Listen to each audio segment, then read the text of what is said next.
बड़ा तुम्हें चढ़ना होगा, इसके लेंस सेट करो, तुम ही जाओ पीछे जाओ, वो घुमाओ नहीं, तुम जाओ, वो बेचारी लेंस घुमाएगी। एडजस्ट करो इसको, थोड़ी ब्राइटनेस इसकी शार्प करना, आराम से आराम से, पता चले तो ब्राइटनेस की जगह स्क्रीन ही साफ कर दो। हाँ ठीक है, अब इस प्रोजेक्टर को चलो इसी एंगल में रहने दो, थोड़ा सा तिरछा हो रहा है। ट्राई करो बेटा, वो भी आएगा ही बाजार चढ़ के कायदे से उसको कर दीजिए। आप अगर नहीं करना हो तो मना कर दीजिए, हम कर दें लाओ चढ़ के, फिर गलत। तुम रहने दो सोनू, तुम चले जाओ, तुम रहने दो, बाजार करें जान पूछ के करते क्या करते। अभी सही था, नहीं करना हुआ करे मना कर दिया करो, चीज मत खराब करा करो। आ जाओ, हैं सरकारी माल से मतलब नहीं होता, सरकार किसकी, हमारी है ना। आ जाओ भूमि, गुड, ठीक है सोनू रहने दो, इसका गलत तरीका है। बस ठीक, थोड़ी डिग्री दिखाने का टाइम आ गया। हाँ चलो फिर शुरू करते हैं। बाकी लोग बस के भी मत हिलाना, और ना ही इसमें कुछ टच करना। हाँ बॉर्डर से तो आगे मत करना, ठीक है। आ जाओ पेट परीक्षाएं देके आ गए नहीं तो कैसा रहा आईएएस का पेपर? इजी देखो, पॉलिटी आसान है। पॉलिटी में रिलेटेड क्वेश्चन थे 175 में वाइस प्रेसिडेंट जो है समन भेजने वाली पावर की बात करी गई थी उसकी। यही था क्वेश्चन, गया नहीं कोई तुम में से? चलो ठीक है, गवर्नर की बात, गवर्नर पे क्वेश्चन आया था, प्राइम मिनिस्टर पे क्वेश्चन आया था, और ये आया था कि साइबर लॉ एक आंसर था कि इसमें से कौन सा रेसिड्यूरी यानी ऐसे विषय है जो निर्धारित नहीं है जिन पे सरकार केंद्र की नियम बनाती है। तो अभी तक कोई भी देखना तुम लोग नोटिस करना कि हाँ साइबर, उत्तर प्रदेश कभी साइबर लॉ सुना? कभी नहीं सुना। साइबर लॉज जितने भी सिर्फ केंद्र के हैं, क्योंकि वो रेसिड्यूरी लिस्ट में आ जाते हैं, कंकरेंट का टॉपिक नहीं, अपशिष्ट वाले बचे हुए। आ जाओ, हाँ अभी आएंगे बच्चे, धीरे धीरे आते हैं, 9:30 का टाइम है, उनकी नजर में बैठो।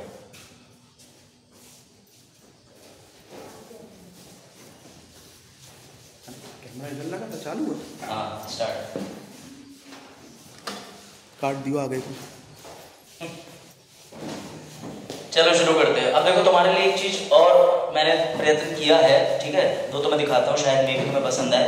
वो ये है कि वीकली या 10 दिन या 12 दिन के जितने भी करंट अफेयर्स हैं वो मैं तुम्हारे सामने ले आया करूंगा पॉलिटी के, ठीक है ना। तो मैंने इस बार स्लाइड में ये ऐड कर दिया, ठीक है। आ जाओ, जितने भी पॉलिटी के करंट अफेयर इंपॉर्टेंट आए हैं, क्योंकि सब्जेक्ट से डील करना सब्जेक्ट वाले टीचर का ही काम है, कोई और कितना भी पढ़ा ले आपको, लेकिन जो स्पेशलाइज्ड टीचर के करंट अफेयर्स होते हैं वो उसे ही पढ़ाने चाहिए। तो पॉलिटी सेगमेंट के अंदर जो करंट अफेयर आए हैं, और मैं तुम्हें ये भी दिखाऊंगा कि इन करंट अफेयर से कैसे पैट में डायरेक्टली 2 सवाल आए, एक नेशनल ग्रिड का आया है, एक सुप्रीम कोर्ट के सॉफ्टवेयर का आया है। लेकिन उससे पहले तुम लोग ये देख लो, और कुछ महत्वपूर्ण चीजें हैं, जैसे ये हिंदी वाले देख लो, पुलिस स्टेशनों पर डीएनए और चेहरा मिलान प्रणाली, ठीक है। ये याद रखना, जो इंपॉर्टेंट चीज हाईलाइट है भूलना मत, क्योंकि जब तुम यूपीएससी या पीसीएस दोगे तो स्टैटिक सिलेबस के साथ में करंट की चीजें मैच होकर क्वेश्चन बनेगा, ठीक है। देखो सामने, तो अगर स्टैटिक के साथ करंट की चीजें, पंखा चलाना है चला लो, कौन सा बटन है, रुक जाओ मैं चला लेता हूँ, कोई और से ना चलेगा। हाँ आ जाओ, बैठो जल्दी, सही टाइम तक आ गए, ठीक है। तो ये तुम्हारे लिए इस तरीके का पोर्शन है, मैं इसे समझा देता हूँ थोड़ा, ठीक है सुनो, ताकि तुम्हें पॉलिटी के लिए कहीं करंट के लिए जाना ना पड़े। अब ध्यान से समझना, बड़ा इंपॉर्टेंट चीज है, बाजार देखना, ये करंट से होता है। ये देखो, पुलिस स्टेशनों पर जितने भी अपराधियों को लाया जाता है, इसके लिए ये कवायद चली है कि उनका डीएनए और चेहरा मिलान का डेटा रखा जाएगा। अब तक ऐसा नहीं होता था। अगर सरकार किसी भी व्यक्ति के साथ कुछ भी ऐसा करने जाती है तो आपको पता है पहले सरकार को विधि बनानी पड़ती है। इसीलिए सरकार एक नया बिल लेकर के आई थी, ये रहा, जो कि एक्ट में बना दिया था सरकार ने 2022 में, जिसका नाम है आपराधिक प्रक्रिया पहचान अधिनियम सीआरपीसी 2022। सीआरपीसी ये ऑलरेडी चलता हुआ लॉ है, इसके अंदर संशोधन करके ये डाला गया। पारित करने के 1 साल के अधिक समय बाद अभी तक पूरी तरह से लागू नहीं हुए हैं, सबसे बड़ी समस्या ये है कि लॉ इंडिया में बन जाता है लेकिन लागू होते होते समय आ जाता है। तो ऐसे 1300 पुलिस स्टेशनों की इन्होंने बात करी है कि जो अब जाकर के फाइनली 2023 के खत्म होते होते डीएनए और फेस मैचिंग करेगा। इसका फायदा क्या होगा? इसका फायदा ये होगा जैसे सरकार के पास में कोई भी अपराधी होगा, एक तो उसका डेटा होगा, और अब मान के चलो कोई पीलीभीत का अपराधी है, वो भाग के चला गया नेपाल बॉर्डर पे, जब भी उसका ऑल ओवर इंडिया में कहीं डेटा मैच करा जाएगा तो उसका डीएनए और फेस मैचिंग से उसकी सारी जानकारी निकल के आ जाएगी। उसका पुराना चिट्ठा भी खुल के आ जाएगा कि ये कौन सी जेल में बनता क्या था। अब हो सकता है वो अपने डॉक्यूमेंट फर्जी बना ले, लेकिन तुम्हारा डीएनए और फेस मैचिंग बदलना बहुत टिपिकल काम होता है। तो याद रखना ये एक इंपॉर्टेंट चीज हो जाती है, ठीक है। उसके बाद आ जाओ लोग, आधार कार्ड है, लेकिन आधार कार्ड को आप पुष्टि कराने के लिए खुद से दोगे, वो डेटा अलग है, ये अपने पास सिस्टम डेटा अलग है। ये डीएनए मैच करेंगे उसमें आपका, हाँ आ जाओ। उसके बाद देखो लोकसभा की आचार संहिता की 21 अक्टूबर की इंपॉर्टेंट न्यूज थी। ये ऐसा हुआ था कि लोकसभा के अंदर देखो एक सांसद है फला फला पार्टी के, उनके द्वारा ऐसे ऐसे इस व्यक्ति पर आरोप लगाया गया था कि इन्होंने करप्शन का मामला है। तो जब भी कभी कुछ ऐसे मामले होते हैं तो याद रखना लोकसभा में भी समितियां बनी हुई हैं जो इन्वेस्टिगेशन करती हैं, और ये इन्होंने दिया हुआ। आ जाओ, जब भी कोई आरोप लगते हैं, ठीक है, बैठ जाओ। चलो हो गया। अब देखो ध्यान से, यहां पर एक समिति बनी हुई है जो करप्शन संबंधी मामलों की जांच करती है। उसके पास लोकसभा ने रिपोर्ट भेजी है, अभी मामला चल रहा है ये करप्शन से। तुम्हारे लिए इस पूरे एक्ट में, ये न्यूज मैंने डिटेल में नहीं दी है लेकिन मैं इसका सेक्शन जरूर दूंगा। एक होता है लोक प्रतिनिधि अधिनियम 1951, सुना है, पीपल रिप्रेजेंटेशन, उसके तहत करप्शन की धारा होती है। इस करंट की न्यूज से वो धारा का कनेक्शन यूपीएससी में बन जाएगा, तो मैं तुम्हें जरूर दूंगा। उसके बाद यह है इंपॉर्टेंट न्यूज, ये अच्छी है। कभी किसी ने सोचा है कि इंटेलिजेंस ब्यूरो और जो रॉ काम करती हैं उनका काम वो सरकार को भी नहीं बताती? क्या सामान्य नागरिक जन सूचना अधिकार के तहत जानकारी ले सकता है? नहीं। तुम्हें याद रखना है धारा 24 इस एक्ट की, आरटीआई जन सूचना अधिकार अधिनियम एक होता है, उसके तहत धारा 24 कहती है कि आईबी, सीबीआई, जो भी बड़ी बड़ी जांच एजेंसियां हैं उनकी जानकारी किसी भी प्रकार से व्यक्ति को नहीं दी जा सकती, चाहे तुम आरटीआई लगाओ चाहे कुछ भी करो। ये चीज ध्यान रखना, इसकी धारा 24 इंपॉर्टेंट है। उसके बाद ये आ जाओ, भारत में गर्भपात को लेकर हर बार जो है वो चर्चा होती रहती है। कह सकते हो कि गर्भपात को लेकर मामला गर्म रहता है, क्यों? कई, अब जरा इस पे एक ओपिनियन अपना बताओ मुझे, मैं तुम्हारा ओपिनियन चाहता हूँ कि कोई बच्ची है 16, 17, 18, 19 साल की, ठीक है, ब्रूटल रेप की घटनाएं तो अखबार में सब पढ़ते ही हैं, टीवी में भी सुनते हैं, कोई ऐसी बात तो नहीं, ये स्टिग्मा है, धब्बा है हमारी सोसाइटी में ये जो रेप होता है महिलाओं के साथ। अगर किसी 19, 20, 21 या किसी भी लड़की के साथ में कोई भी बलात्कार हुआ तो आप सबको पता है कि बलात्कार के बाद से अगर कोई शिशु उसके पेट में है तो वो इच्छा के विरुद्ध था, वो तो चाहती नहीं थी। तो क्या उसको, उस बच्चे को गर्भपात कराने का अधिकार है कि नहीं? इस पे कितने लोग फेवर में हैं कि करा देना चाहिए, कितने लोग कहते हैं कि नहीं कराना चाहिए? बताओ क्या लगता है, करा देना चाहिए? करा देना चाहिए। और कोई? दोनों में? अच्छा चलो, दोनों में, दोनों के तर्क दे सकते हैं कोई एक एक, जैसे आपको क्यों लगता है, या हाँ दोनों, अगर आप देना चाहें तो बताएं। सर, अब जो कृत्य हुआ है उसके अकॉर्डिंग तो महिला को अधिकार है कि वो करा सकती है, ठीक है, लेकिन अगर हम उसको देखें जो आजन्मा बच्चा है उसका भी तो फिर कोई, क्योंकि वो भी एक, बिल्कुल सही, बिल्कुल सही, एथिकल से चुका है कि उसके अंदर जान आ जाती है, उसकी क्या गलती? उसकी क्या गलती है जो हम उसे वैसे ही मानते हैं। अब सुनो, सुप्रीम कोर्ट इसमें अरुण के सेकंड वाले पॉइंट को ज्यादा महत्व देता है। भारत में एक नियम चलता है, इसे ये कहते हैं MRTP एक्ट करके बोला जाता है, मतलब ये MTP होता है, इसे बोलते हैं टर्मिनेशन ऑफ प्रेगनेंसी एक्ट। आ जाओ, इसके तहत, हाँ इसके तहत देखो कोई भी महिला गर्भपात करा सकती है, लेकिन उसमें 24 हफ्ते का टाइम था, कई बार सुप्रीम कोर्ट 28 हफ्ते तक का टाइम कर देती है। यहां पर लेकिन सुप्रीम कोर्ट ने 27 सप्ताह के गर्भपात को समाप्त करने की एक महिला की याचिका को खारिज कर दिया। ऐसा क्यों करता है सुप्रीम कोर्ट? सर, कोई भी महिला अपने बच्चे को तो वही गर्भपात करा सकती है? नहीं। सुप्रीम कोर्ट पहले डॉक्टरों की कमेटी बना करके एक रिपोर्ट लेता है। अगर डॉक्टर कह देते हैं कि शिशु का गर्भपात करने से इस महिला की जान पे कोई बात आ जाती है तो फिर ज्यादातर केसेस में सुप्रीम कोर्ट अलाउ नहीं करता है। तो याद रखना, जब भी कभी किसी को टर्मिनेशन ऑफ प्रेगनेंसी करानी होती है और कोई भी ऐसा मामला होता है या ऐसा मामला नहीं भी है, तब भी जैसे मान के चलो कोई दंपत्ति है, उनके 4 बच्चे हो चुके हैं, वो 5वां नहीं चाह रहे हैं, तो भी वो डॉक्टर के पास जाके प्रेगनेंसी को टर्मिनेट करा सकते हैं। उसके लिए लॉ है इंडिया में, उसमें डॉक्टर को मानक दे रखे हैं कि इससे इस हफ्ते तक का तुम गर्भपात कर सकते हो, लेकिन उससे ऊपर में आपको कोर्ट से अनुमति देनी पड़ती है। बड़ा मामला उठा था अभी पिछले साल अमेरिका में, जब ये अमेरिका ने कह दिया था कि तुम गर्भपात करा ही नहीं सकते, इसमें भी तुम्हें चाहिए, तो लोगों ने बड़ा वायलेट करा था कि माई मोम माई चॉइस करके, अगर आपको थोड़ा बहुत भी आइडिया हो। तो भारत में इस मामले में इंडिया भी थोड़ा कह सकते हो लिबरल कम, लेकिन सर इसके लिए कानून बनना चाहिए। हाँ, कानून जैसे कि आपने कहा कि रेप की घटना होती है तो उसके लिए अलाउ कर दिया, ठीक है, लेकिन जो लिविंग में रह रहे हैं वो उनके जो होता है तो उनको मंजूरी नहीं देनी चाहिए। हाँ देखो, कई इसमें फैक्टर है, जानबूझ के ही होता है। हाँ, सबसे बड़ी बात तो ये है कि किसी के साथ जाने जाने में ऐसी कोई घटना हो रही है तब उसमें मैं मान सकता हूँ, लेकिन जो इन्वॉल्व भी कर रहे हैं कि मान लो ये करा, उसके बाद डिसीजन बाद में बदला कि नहीं पाल पा रहे या ऐसा है, बाद में विचार किया, तो गलत है। इसीलिए सुप्रीम कोर्ट ने अभी तक ये जो बच्चा है, जो शिशु है, उसको तुरंत ही सारे मौलिक अधिकार मिल जाते हैं। इसमें जेस्टेशन पीरियड होता है, जैसे ही कहते हैं कि 54 दिन या 55 दिन का कुछ टाइम पीरियड होता है जब बच्चे के अंदर हार्ट बीट आ जाती है, तो हार्ट बीट आने के बाद माना जाता है कि अब वो भी लिविंग आइडेंटिटी हो गया। इसमें सुप्रीम कोर्ट के बहुत जजमेंट है, उसमें हम डीप नहीं जाएंगे, बस आप इतना याद रखना कि 27 सप्ताह के गर्भपात के लिए इन्होंने अपील करी थी, लेकिन सर्वोच्च न्यायालय ने मना कर दिया। ये है ठीक है, सुनो अब इसके बाद आगे आ जाओ, ये भी इंपॉर्टेंट है, भारतीय न्याय संहिता। 1860 का भारतीय दंड संहिता चल रहा था और एक कानून था साक्ष्य अधिनियम, वो भी 1872 का चल रहा था। अब आप दिमाग लगाओ, देश आजाद हुआ था 1947 में, कानून हमारे यहाँ चल रहे थे अंग्रेजों के बनाए हुए 1860 के, 1872 के।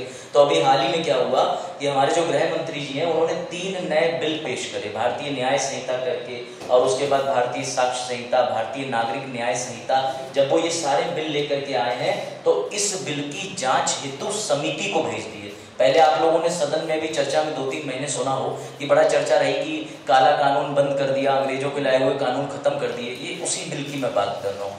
जब ये बिल उन्होंने पढ़ दिया तो बिल पढ़ने के बाद में समिति को भेज दिया। अब समिति की रिपोर्ट भी आ गई है। बस ये इतनी न्यूज थी, ज्यादा कुछ खास नहीं थी। आ जाओ दीदी। सुप्रीम कोर्ट ने, ये एक करारा झटका है जितने भी लोग रह रहे हैं समाज में उनके लिए, ये वाली न्यूज तुमसे मिस नहीं होनी चाहिए। सेम सेक्स मैरिजेस को सुप्रीम कोर्ट ने ना बोल दिया। सर ना बोल दिया मतलब सुप्रीम कोर्ट के सामने मामला गया था कि अगर कोई 2 महिलाएं, अगर कोई 2 पुरुष आपस में शादी करना चाहें तो कह सकते हो कि उनको अधिकार दे देना चाहिए, क्योंकि पहले आईपीसी के अंदर एक धारा होती थी 377, जिसे कहते थे अप्राकृतिक कृत्य या कह सकते हो कि अननेचुरल सेक्स ऑफेंसेस या अननेचुरल ऑफेंसेस। तो वो सुप्रीम कोर्ट ने धारा हटा दी कि 2 लोग अगर मैच्योर है तो अपनी मर्जी से जाकर के सोडोमी वेस्टिलिटी जो करना है वो कर सकते हैं, लेकिन शादी की सलाह उन्होंने नहीं दी। क्यों? सबसे पहली बात तो ये है कि भारत में विशेष शादी अधिनियम भी है, लेकिन उसमें कहीं भी महिला या पुरुष के अलावा थर्ड पार्टी नहीं लिखा है। समस्या ये है। दूसरी बात, अब 2 लड़कों ने आपस में शादी कर ली, ठीक है, एक बात मैं एग्जांपल दे रहा हूँ, 2 सेम सेक्स के लोगों ने शादी कर ली, उसके बाद वो बच्चा अडॉप्ट करने गए। अब बच्चा अडॉप्ट करने के लिए भारत में कोई कानून 2 लड़कों के लिए नहीं है, 2 महिलाओं के लिए नहीं है। लड़का और महिला अगर शादी कर लेते हैं तो उनके लिए अडॉप्शन के नियम है। संपत्ति का क्या होगा, उनकी कस्टडी कौन लेगा, इस तरीके की सारी समस्याओं को मद्देनजर रखते हुए सुप्रीम कोर्ट ने समान लैंगिक विवाह मना कर दिया। समझ रहे हो? ये अभी हालिया निर्णय आया है, डेट है 18 अक्टूबर 2023 की। सुप्रीम कोर्ट ने संलिप्त मान्यता देने से इनकार कर दिया। इसमें बेंच में आपको जो जज साहब थे उनका नाम याद रखना है। भारत के chief justice of India D Y. Chandrachud ji की स्पेशल बेंच गठित हुई थी। बिल्कुल 5 जजों की संवैधानिक पीठ ही बनती है ऐसे मामलों में। संवैधानिक पीठ में मिनिमम जज कितने होते हैं? 5। आर्टिकल 71 में राष्ट्रपति को जब भी चुनाव होता था और चुनाव में कोई गड़बड़ पाई जाती थी तो कितने जजों की बेंच के पास भेजा था हमने लेक्चर में? 5 जजों की बेंच के संवैधानिक पीठ पे आर्टिकल 71 में भी। इसको ध्यान रखना कि सुप्रीम कोर्ट ने समलैंगिक विवाह को मान्यता देने से इनकार कर दिया, सेम सेक्स मैरिजेस को, जबकि सुप्रीम कोर्ट इस समय का बड़ा ब्रॉड माइंडेड है। ब्रॉड माइंडेड का मतलब यह है कि 360 डिग्री अप्रोच लेके चलता है विदेशों। क्या चीज? ये तो जो आया था उसमें 3-2 का वो था। 3-2 का क्या था? मतलब 2 में डी.वाई. चंद्रचूड़ थे और चंद्रचूड़ थे और 3 जो थे वो पक्ष में थे। सबसे बड़ी बात ये है, देखो इसमें क्या लिखा है। अभी मैंने सर आपसे एक क्वेश्चन पूछा था कि अगर मुख्य न्यायाधीश किसी भी चीज को हाँ करते हैं तो दिए गए फैसले को नहीं, ऐसा नहीं है। हमेशा अनुपात देखा जाता है। अगर फेवर में ज्यादा लोग हैं 3/2, तो उसे कहते हैं भैया जजमेंट के अंदर 3 जजेस ने अपहेल्ड करा और 3 जजेस की संख्या ज्यादा है, तो फिर 2 ने कुछ भी कहा, 2 में मुख्य न्यायाधीश भी क्यों ना हो, उससे कोई प्रभाव नहीं पड़ता। ये रहा, इसको ध्यान रखना, ठीक, क्योंकि वो उस समय पर जब लॉ डिलीवर कर रहे होते हैं तो सिर्फ जज होते हैं, चीफ जस्टिस ऑफ इंडिया का दायरा अलग है, ठीक है। तो ये लो मीम नहीं सुना क्या तुमने, चेहरा मैंने जानबूझ के छुपाया, आर्टिकल 21, ठीक है, ही ने भी और सुनिए। चलो ये लो थोड़ा और एक पेज पे, ठीक है। संसद का विशेष सत्र सभी को पता है 18 से 22 सितंबर को कहां पे हुआ था, कहां हुआ था, विशेष सत्र की जगह हुआ था, कौन सी संसद में, पुरानी वाली का क्या करा, गिरा दी क्या, संसद भवन पुरानी का क्या करा, बजा संविधान सभा बना दी, अच्छा नाम दे दिया, गुड। तो भैया विशेष सत्र हुआ था, समझ लो। एक मैंने बच्चे से पूछा कि क्यों वहां पे शिफ्ट किया गया है, बोले उसमें मूर्तियां लगाई हैं इसलिए। मैंने कहा वाह वाह, तुम कौन से एग्जाम की तैयारी कर रहे हो, ग्रुप -Z, खैर वो नहीं समझा, चल ठीक है। ये देखो तटीय जलीय कृषि प्रतिकरण, इसका सीधा संबंध इससे जाता है कि तुम्हारे वाटर लेवल को बचाना है, सीधी बात समझो, वाटर लेवल बचाना है, जल को बचाना है। इसके लिए तमाम विधेयक लाए गए हैं, लेकिन अभी अधिनियम बनने में थोड़ी समस्या है, थोड़ा डिले है। क्यों? क्योंकि 2023 का ही विधेयक है। इस विधेयक को उसी प्रक्रिया से पढ़ा जाएगा जो मैंने तुम्हें बिल मेकिंग की पूरी प्रक्रिया बताई थी कि सबसे पहले मंत्री जी बिल लाएंगे, सेक्रेटरी को देंगे, स्पीकर को देंगे, 7 या 30 दिन की अवधि होगी, स्पीकर लेजिस्लेटिव स्क्रूटनी करेगा, उसके बाद पहले संसद में जाएगा, वहां कोई उससे प्रश्न नहीं पूछेगा, उसके बाद दूसरी स्टेज आएगी, दूसरी स्टेज में 4 ऑप्शन बचेंगे, joint committee, single committee, public opinion के लिए रहेगा, या फिर जाकर के वो सिंपल सी बात है तुरंत वोट करा सकता है। फिर उसके बाद दूसरी रिपोर्ट आ जाती है, कौन सी, स्टेज रिपोर्ट। स्टेज रिपोर्ट में आ जाता है कि वहां पे वोटिंग हो जाती है, जहां गिलोटिन यूज करा था, कंगारू यूज किया था। उसके बाद लास्ट में फॉर्मेलिटी स्टेट आ जाती है, एक सदन से दूसरे में पहुंच जाए। तुम्हें याद था सारा? अरे समझ गए? तो स्टैटिक से करंट जोड़ने में मजा ही अलग आता है। लो ये आया तुम्हारे पैट में क्वेश्चन, जो लोग पैट वाले थे मेरी तरह 28 को सेकंड शिफ्ट में ये सीधा क्वेश्चन हिट हुआ। तुम देखो, कोई कहता है तुमसे 6 महीने का करंट पढ़ लो, कोई कहता है आयोग 1 महीने पहले पेपर बना लेता है, कोई कहता है आयोग इतने दिन पहले पेपर बना लेता है। बेटा आयोग 4 दिन पहले पढ़े हुए भी प्रश्न दे सकता है, हालांकि ये तो तब भी अगस्त का प्रश्न था। समझो मेरी बात को, कभी आयोग पे शक मत करना। कम से कम करंट अफेयर 6 से 8 महीने की, मैं तो कहता हूँ साल भर की हमेशा तैयार रखो। और ये मत सोचा करो आज एग्जाम आया है तो मैं आज तैयारी शुरू करूंगा। आदत अभी डाल लो, कम से कम 3-4 घंटे 2 घंटे करंट के साथ खेलने की, क्योंकि भैया करंट पेपर में करंट लगवाता है, देख लिया होगा तो, है ना। अब ये देखो, सुस्वागतम पोर्टल आया था, किसने जारी करा? सुप्रीम कोर्ट ने। इसमें सीधी बात है ऑनलाइन प्लेटफॉर्म है जिसमें ये जारी करता है ई पास। ई पास कहाँ के लिए जारी करेगा? अधिवक्ता हो गया। देखो तुम लोगों में से कोई हाई कोर्ट गया? नहीं गया, सुप्रीम कोर्ट भी नहीं गए जब हाई कोर्ट ही नहीं गए। हाई कोर्ट में आपकी एंट्री ऐसा पब्लिक नहीं होती। पहले आप किसी एडवोकेट को फोन करोगे, एडवोकेट अपना कोई मुंशी भेजेगा, तब आप आओगे, वो आपके पास में आपका नाम लिख के लाएगा पर्ची पे। फिर पुलिस इन्वेस्टिगेशन रूम लगा होता है कि भैया बम तो लेके नहीं घूम रहे आसान से, तो फिर उसके बाद तुम्हारी एंट्री होती है, तब तुम एडवोकेट से मिलते हो, क्योंकि हाई कोर्ट बड़ा ही सेपरेट एरिया होता है। ऐसे ही सुप्रीम कोर्ट में भी समस्या आ रही थी, समझ रहे हो? तो भैया ये ई पास जारी करने के लिए, पंजीकरण करने के लिए बहुत अच्छी वेबसाइट बना दी है, मारो एंटर, कट कट कट निकाल लो पास, समझ गए? तो ये सुविधा है। ऐसे हाई कोर्ट वगैरह में भी चलती है, अलग अलग हाई कोर्ट। कौन से वाले में? डिस्ट्रिक्ट कोर्ट में। तो डिस्ट्रिक्ट कोर्ट में कौन रोक रहा है? चने बिक जाते हैं, जिला जज साहब की अदालत लग रही है, वहां चने और वो हरी चाय नींबू वाला घूम रहा है। मैंने कहा भैया हियरिंग चल रही है, बोले तो क्या हुआ, घूम ही ले रहे, मतलब सुनवाई के दौरान ही चले आ रहे हैं। तो समझ जाओ डिस्ट्रिक्ट कोर्ट में छूट है। गोली चलती है तो वो डिस्ट्रिक्ट कोर्ट में ही चलती है। करकर डूमा में चली थी ना दिल्ली में, तो वो भी डिस्ट्रिक्ट न्यायालय वाला ही था मामला, समझो। हाई कोर्ट में गोली चलना इम्पॉसिबल ही समझो तुम, कभी ऐसे वैसे आदमी को आने ही नहीं देते। एडवोकेट भी हो तब भी चेकिंग करके आने देते हैं। तो खैर इस पे आ जाओ। फास्ट ट्रैक विशेष न्यायालय। फास्ट ट्रैक का सीधा मतलब है जिन भी मामलों की सुनवाई तेज होनी है, जैसे अपराध वाले मामले होते हैं, कई ऐसे मामले लगते हैं, तो उनके लिए विशेष न्यायालय बना दिए गए। इन न्यायालयों के अंदर मामला 60 दिन, 90 दिन, 1 साल के भीतर निपट ही जाता है। इनकी समय अवधि होती है, ये लॉयर्स के लिए ज़्यादा जरूरी है। लेकिन फास्ट ट्रैक रिपोर्ट ने कितना काम करा है, इस पूरे फास्ट ट्रैक की 5 साल की अवधि की जो विभिन्न रिपोर्ट है वो ये निकल के आई है। और हमने कितनी अदालतें बनाई, किसने पूरा काम किया, क्या क्या करा, इसकी भी समीक्षा करी जाती है। ठीक है, ये समझना। अभी मैं बहुत डीप नहीं जा रहा हूँ क्योंकि मुझे लेक्चर भी अपना करना है, बस मैं तुम्हें बता रहा हूँ कि अगर हम लोग पॉलिटी में कवर करेंगे तो ऐसे हफ्ते के हफ्ते वाला सारे टॉपिक कवर कर लिया करेंगे, या 2-3 महीने के, कम से कम तुम्हारी नॉलेज में तो रहेंगे। चलो बजात बताओ टैली लॉ क्या है। टैली लॉ को सीधे मैं तुम्हें जोड़ दे रहा हूँ आर्टिकल 39 के कैपिटल ए से। कोई बता सकता है आर्टिकल 39 कैपिटल ए क्या है? निःशुल्क कानूनी। अब पढ़ो जरा इसको, न्याय बंधु निशुल्क कानूनी, जोड़ दिया स्टैटिक करंट, सिंपल। जो लोग ये पढ़ेंगे या जब पीडीएफ मिलेगी उसमें लिख लेना आर्टिकल 39A में जैसे निशुल्क विधिक सहायता होती है वैसे टेली लॉ, और टेली लॉ का दिमाग लगाओ फोन, तो समझ गए, अपॉइंटमेंट लो, निशुल्क सहायता करो, क्योंकि कोई उन तक पहुंच नहीं पा रहा तो उन्होंने कहा फोन नंबर उपलब्ध करा दिया जाए। लो एक खतरा और मंडरा रहा, पढ़ो। राज्य केरल का नाम बदलकर केरलम रखा जाए, इस बात को लेकर के रिकॉर्ड, मतलब केरलम का प्रस्ताव आया है कि केरल का नाम बदल के केरलम रखा जाए। अब ये केरलम के बारे में हो सकता है, याद रखना, अभी मैंने भी रिसर्च नहीं करी, हो सकता है ये किसी तमिल संगम की कोई पुस्तक जो किसी राजा ने लिखी हो उसमें केरलम का जिक्र हुआ हो, तो वो किस शासक, कौन से वंश के थे, कहाँ के राजा थे, चोल थे, चेल थे, पंड्या थे, हार्दिक पंड्या नहीं, पंड्या अलग थे उस समय, समझ रहे हो, तो भैया कौन थे, ये केरलम शब्द का जिक्र कहीं आया हो तो देख लेना। बस इतना है कि मलयालम में केरलम बोला जाता है, अंग्रेजी में केरला बोलते हैं, उन्हें प्रस्ताव आया है कि हमारी मलयालम ही कर दो। अब ग्रुप डी वाले कुछ नहीं करेंगे, वो सीधा क्वेश्चन उठाएंगे केरल में कौन सी भाषा बोली जाती है, बन गया group D question. Group D यही करता है, वो कहता है अच्छा इतना बड़ा क्वेश्चन है, इसमें मेन चीज तो पूछी नहीं, केरलम केरलम मतलब मलयालम, तो समझ गए, ये चीज ध्यान रखना। एक ये क्वेश्चन और है जो पैट में आया, राष्ट्रीय न्यायिक डेटा ग्रिड, एक प्रश्न है, ठीक है, राष्ट्रीय न्यायिक डेटा ग्रिड, इसके तहत ये था कि सरकार सारा डेटा रखेगी, ये लो भैया ये देखो, ठीक है, जो भी न्यायिक कार्रवाई होती है, ये देखो इतने जिलों में ये काम कर रहा है, ये पीसीएस के फेवरेट क्वेश्चन होते हैं। पीसीएस डेटा देता है 18,735.6.4 पे लिख देगा। पीसीएस को डेटा बड़े अच्छे लगते हैं, बोले कितने विद्यार्थी पास हुए, 18,673.4, बोले 0.4, हाँ एक बच्चा भी आया था, तो समझो।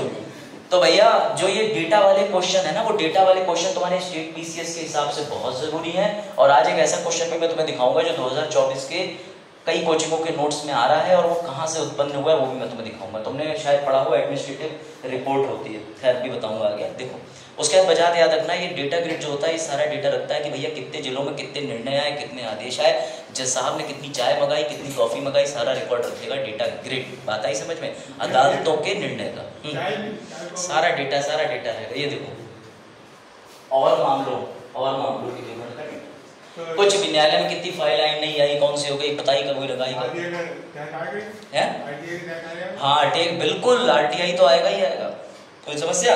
लो ये भी लो, एक समस्या ये भी आई थी, दलित ईसाइयों को अनुसूचित, अभी आपने बीच में 2-3 माह, अब तो 6 माह के समय आसपास हो गया होगा, बीच में ये सुना था कि बहुत सी जातियां ऐसी थी जो ये कह रही थी कि हमें भी, मतलब ये भी बात चल रही थी कि मुस्लिम्स में भी जो शेड्यूल कास्ट श्रेणी के हैं उनको भी अनुसूचित जाति का दर्जा देके आरक्षण की सुविधा दी जाए, ऐसी ईसाइयों के लिए बात चल रही थी। तो बहुत सारी चीजें हैं, है?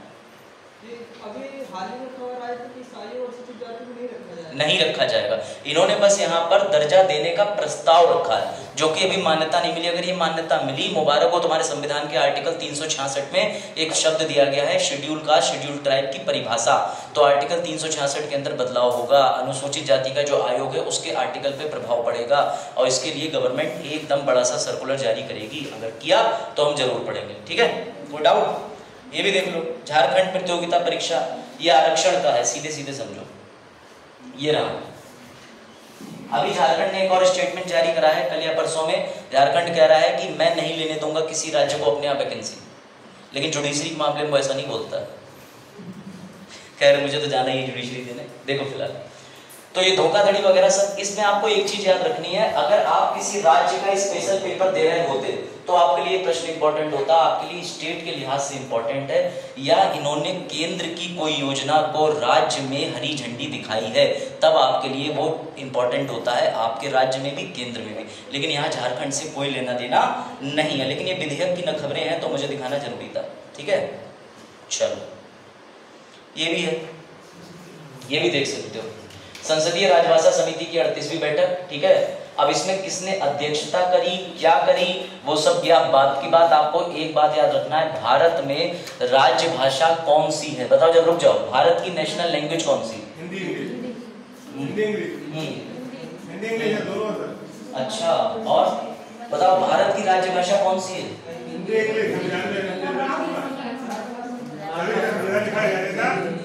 हिंदी। राष्ट्रीय भाषा कौन सी है बता दो, चलो कोई। वेरी गुड, जितने बच्चे कह रहे हैं कोई नहीं है, बिल्कुल सही कह रहे हो भैया। ये प्रावधान करा था कि सुप्रीम कोर्ट में परमानेंटली अंग्रेजी चलेगी और देश आजाद होने के 10 साल तक भाषा अंग्रेजी हिंदी दोनों चलेगी। लेकिन कहीं ये नहीं लिखा है कि हिंदी तुम्हारी भाषा है और तुम्हें सब आता है, समझ रहे हो, ये कहीं नहीं लिखा हुआ है। पर याद रखना, राजभाषा अधिनियम 1963 की धारा 4 को याद रखना, कल को यूपीएससी दे देगा कि अभी संसदीय बैठक में किस पे चर्चा हुई, धारा 4। अब धारा 4 इंपॉर्टेंट है, इसे क्लिक करके देखना पड़ेगा कि ये क्या कहती है। ऐसे क्वेश्चन आएंगे, फिर तुम कहोगे सिलेबस में राजभाषा अधिनियम था नहीं, होमगार्ड अधिनियम था नहीं, कैदी अधिनियम था नहीं, बंदी अधिनियम था नहीं, सारे थे। जब थे तब तुम पढ़ रहे थे ग्रुप डी वाले करंट अफेयर। हाँ, इसका अध्यक्ष कौन है बताओ बताओ बताओ बताओ। इसके अध्यक्ष राजीव कुमार है। बेटा एग्जाम का लेवल तय करता है। हाँ, एक क्वेश्चन भी यार टेलीग्राम का, एक क्वेश्चन यार टेलीग्राम तुम वो लगाते हो कि कोई साथी है उसमें नहीं, नाम मत लो किसी और ऐप का। नहीं, ग्रुप लिया टेलीग्राम पे। अच्छा, क्वेश्चन किसी भी ग्रुप से कुछ नहीं फंसा। इस बार मैं गारंटी देता हूँ कि जैसे हमारे लोग भी पुराने थे वो एक्सपीरियंस के बेसिस पे एलिमिनेट कर गए, वरना अगर हम भी तुम्हारी तरह नए बन के पेपर देने जा रहे होते तो हमारे भी नंबर आते 50, 42, 40 और भी गिरते। लेकिन अभी ठीक ठाक बन गए क्योंकि मैथ नंबर खिंचवा देती है, रीजनिंग भी ओके ओके थी, बाकी ग्राफ के क्वेश्चन अच्छे आ गए तो ग्राफ के क्वेश्चन जानबूझ के अच्छे दिए, स्टैटिक में बढ़िया खेल गए वो लोग, समझ रहे हो ना। और करंट के तो साथ छोड़ ही दो। अब गांधी जी पे तो बहुत ही अच्छा खेल लिया। हाँ नहीं, क्वेश्चन के साथ मैं एग्री करता हूँ, उसमें गांधी जी का घटनाक्रम दिया है और ये पेपर अन्य राज्यों में आ भी चुका है, ऐसा नहीं, ये जो क्वेश्चन है वो अन्य राज्यों के हिसाब से आ चुका है। देखो आयोग को कभी आप चैलेंज नहीं कर सकते, मजाक उड़ाना अलग की बात है, लेकिन आयोग ने क्वेश्चन डाला है, सॉल्व करोगे तभी अधिकारी बनोगे, सीधी बात है। नहीं सॉल्व कर सकते भैया घर बैठो, अगला मेंस दो, अगला प्रीलिम्स। ग्रुप डी दोगे आप? आपने तो दिया नहीं तब भी आपको इतना ज्ञान है। एक क्वेश्चन नहीं फंसा, अभी बोले खुद फंस गए, कह रहे मैंने दिया नहीं है। हम तो खाली देखा था ना। अच्छा, कहाँ देखा था आपने? एग्जाम से पहले तो नहीं देख लिया था? टू बी नोटेड, FIR बनती। चलो वापस आ जाओ, आज का टॉपिक पढ़ लो, बड़ा इंपॉर्टेंट है। अब देखो ध्यान से, क्या वो ये भी क्लास में है? हाँ आ जाइए। है किसे बोला? अच्छा भैया जाओ मेरे। चलो हमें लगा एक और छात्र बढ़ गया आज कोचिंग में। रजिस्ट्रेशन कराओ भाई, ये भी तैयारी लाएगा, ग्राहक जोड़ो योजना। इधर से बच्चे आएंगे, इधर से IAS निकालूंगा। चलो देखो फिलहाल अब आर्टिकल 79 के अंदर तुमने संसद पढ़ी थी, ठीक है ना। तो ऐसा आज तो आधे घंटे चल गया, लेकिन हम लोग 2-4 न्यूज जो भी है पर डे पढ़ लिया करेंगे पॉलिटी के करंट की। क्या इसमें कोई बुराई थोड़ी है? तुम्हें एक करंट का जिस्ट मिल जाएगा। और अभी जो लोग लास्ट टाइम नहीं आए थे, मैं उन्हें बता दूं, वीडियो जो अभी लास्ट लेक्चर की पड़ी है 28 को, उसके स्टार्टिंग के 20 मिनट की देख लेना। तमिलनाडु और नीट का पूरा मुद्दा मैंने समझाया है, जो उस दिन बात भी हो रही थी कृष्णपाल जी से, तो उस पूरे मुद्दे को मैंने उसमें अच्छे से उजागर कर दिया कि तमिलनाडु के अंदर नीट का क्या विवाद था, गवर्नर ने कैसे बिल रोक लिया, क्या इशू है, पूरा एक्सप्लेन। ठीक है, अब वीडियो पढ़ गई है ना, बच्चे मैसेज डालेंगे पढ़ी नहीं वीडियो, पहले बता रहा। आर्टिकल 79 में तुमने संसद कवर कर लिया। संसद का एक तुम्हें जिस्ट दिए देता हूं, बैठ जाओ। संसद के अंदर कितने सत्र होते हैं बताओ? अभी तुम्हारा टेस्ट होने वाला है, क्वेश्चन मिलेंगे, वही क्वेश्चन पूछ रहा हूं तुमसे जो मिलेंगे टेस्ट में, इसलिए ध्यान से देना। एक भी नहीं डालूंगा लेकिन ऐसे ही पूछ रहा हूं। चलो, संसद में कितने सत्र होते हैं? कौन कौन से? नहीं, कौन कौन से 3 है वो बता दो। बजट सत्र, शाबाश, विंटर शीतकालीन। जैसे ही बजट सत्र पहले दिन शुरू हुआ है, नियम है कौन संबोधित करेगा? याद रखना, हर साल सत्र के पहले दिन जैसे राष्ट्रपति संबोधित करेंगे, वो एक नाम लेके बुलाएंगे, आ जाओ। ये वाली समिति नहीं दिख रही, कौन सी समिति की बात कर रहे हैं वो? अब यहाँ तुम घूमोगे सब। PAC, व्यवसायिक सलाहकारी समिति। व्यवसायिक सलाहकारी समिति बजट के पहले दिन बनेगी, बजट सत्र के आखिरी दिन खत्म हो जाएगी। मॉनसून सत्र के पहले दिन बनेगी, आखिरी दिन खत्म हो जाएगी। तो सर 3 सत्र में कितनी बार BAC बनेगी? 3 बार। खत्म कितनी बार होगी? 3 बार। याद रखना, ये जो BAC कमेटी बनती है, इसका काम क्या होता है? तो इसका काम ये था, मैंने तुम्हें बताया था कि पर डे क्या होना है वो सारी खबर तुम्हें बताई जाती है कि भैया BAC कह रही है आज सुबह 11 बजे आ जाना। बात आ गई समझ में? फिर मैंने बात करी थी संसद में प्रतिदिन 11 बजे से 6 बजे तक लोकसभा काम करती है, 11 से 5 राज्यसभा काम करती है। क्यों तुम क्यों लिख रहे हो सीट पर? गलत बात है। नहीं, बाजार ऐसा कुछ मत करो, ब्लैक लिस्ट हो जाओगे। सरकारी संपत्ति का दुरुपयोग ना करें। धाराएं बहुत पता है, विभाग को मैं ही पत्र लिखूंगा, ये धारा भी बन रही है। चलो देखो ध्यान से, अब समझो। उसके बाद पर डे 11 से 6 लोकसभा, 11 से 5 राज्यसभा, 11 से 12 पहला काल कौन सा बोला जाता है? प्रश्नकाल। प्रश्नकाल 11 से 12 प्रश्नकाल। क्वेश्चन आवर, क्वेश्चन आवर में कितने प्रकार के क्वेश्चन थे? नाम बताओ।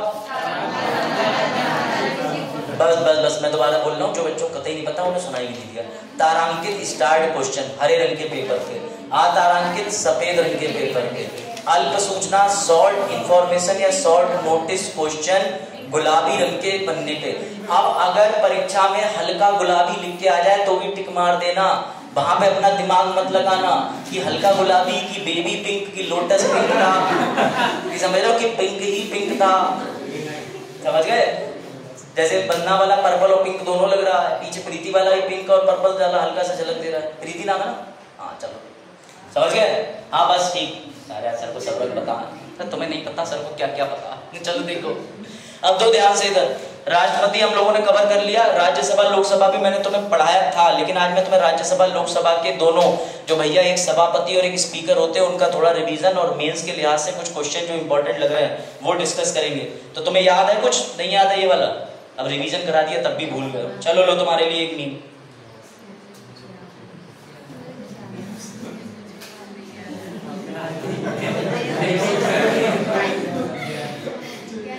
अभी तुम पैड देने गए ना तो तुमसे आयोग ने पूछा बता इसका आंसर बता। फैमिली पूछ रही बेटा पेपर कैसा हुआ, इतने दिन से पढ़ रहा है। सोसाइटी तो छोड़ी दो बेमतलब के, और अभ्यर्थी बेचारा मुझे कुछ याद नहीं। चलो खैर, आर्टिकल 79 की बात हो गई थी, अब आगे बढ़ते हैं। बाजार ध्यान देना। सर आपको नहीं लगता आपने इसमें कुछ ज्यादा रेड कलर यूज कर दिया है? हाँ बेटा, क्योंकि ग्रुप डी का सवाल बन सकता है, तुम्हारे यूपीएससी का नहीं, कि राज्यसभा आर से शुरू होती है और कारपेट का कलर कैसा है। अगर कभी तुम टीवी देखो और तुम्हारी आंखें बिना मोतियाबिंद के हैं और तुम ऐसे करके चश्मा उतार के देखो, अरे लाल रंग का कारपेट, तो तुम अपनी मम्मी से तुरंत कह देना है पापा से, अरे राज्यसभा की कार्यवाही देख रही हो। तो इधर टीवी पे कोने में राज्यसभा लिख के भी नहीं आएगा, तब भी मम्मी कहेगी बच्चा हमारा जो है वो पॉलिटी रूपी अवतार है, पता नहीं कहां से आ गया है, इसे सब पता है, कितना इंटेलिजेंट है, जमीन से देख के आसमान की बात कर दे रहा है। ऊपर पंखा लगा, ऊपर सफेदी लगी है, उसमें पता है यहाँ देखो, यहाँ बाजार खड़े हुए थे, ये सब गए भाग के, धक्का दिया, सर बाजार गिर गए, अब पूरा सदन फरार है। ठीक है, चलो देखो, इसे हाउस ऑफ एल्डर कहते हैं, समझ के चलना बेटा। हाउस ऑफ एल्डर क्यों कहते हैं? क्योंकि यहाँ पर सारे के सारे वृद्ध व्यक्ति बैठते हैं? नहीं, 30 साल के युवा बैठते हैं, लेकिन फर्क इतना है कि इसे भैया वृद्ध घर भी कहा जाता है, हाउस ऑफ एल्डर बोलते हैं, क्योंकि माना जाता है ये परमानेंट है। यू में कम यू में गो, बच्चा आएगा स्कूल से चला जाएगा, लेकिन भैया प्राचार्य साहब वहीं बैठे रहेंगे जब तक कि पूरे 60-65 में रिटायरमेंट ना ले ले, समझ गए? तो इसे हाउस ऑफ एल्डर कह के भी संबोधित किया जाता है। इसे अपर हाउस भी कहते हैं, और इसे राज्यों का परिषद भी कहते हैं, काउंसिल ऑफ स्टेट। कंफ्यूज मत होना, विधान परिषद नहीं, राज्यों का परिषद कहते हैं, याद रखना। कौन सा परिषद? राज्यों का। अग्रणी बहुत दिन बाद है। चिकन पॉक्स अब ठीक हो? मेडिसिन वगैरह या मतलब जैसे देसी उपचार? चलो, चश्मा तुम्हारा भाई, चश्मा देख के मुझे अग्रणी याद आता। चलो देखो भैया, लो देखो जितने लोग हैं मोतियाबिंद पीड़ित, ये कलर याद रखना, लाल, आर से रेड, समझ गए? रेड माने लाल, ला में आकर डंडा ला, समझ रहे हो?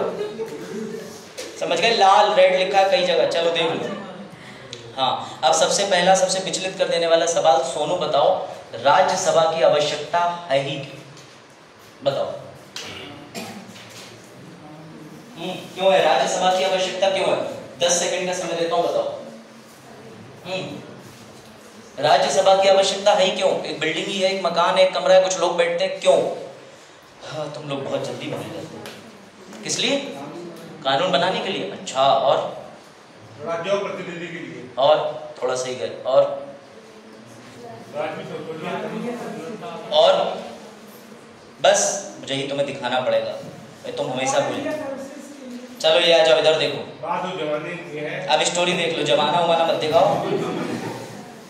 जब दोनों भैया ब्रिटिश के गुलाम थे। हाँ बस बस बस, अब देखो जरा ध्यान से ये चीज देख लो।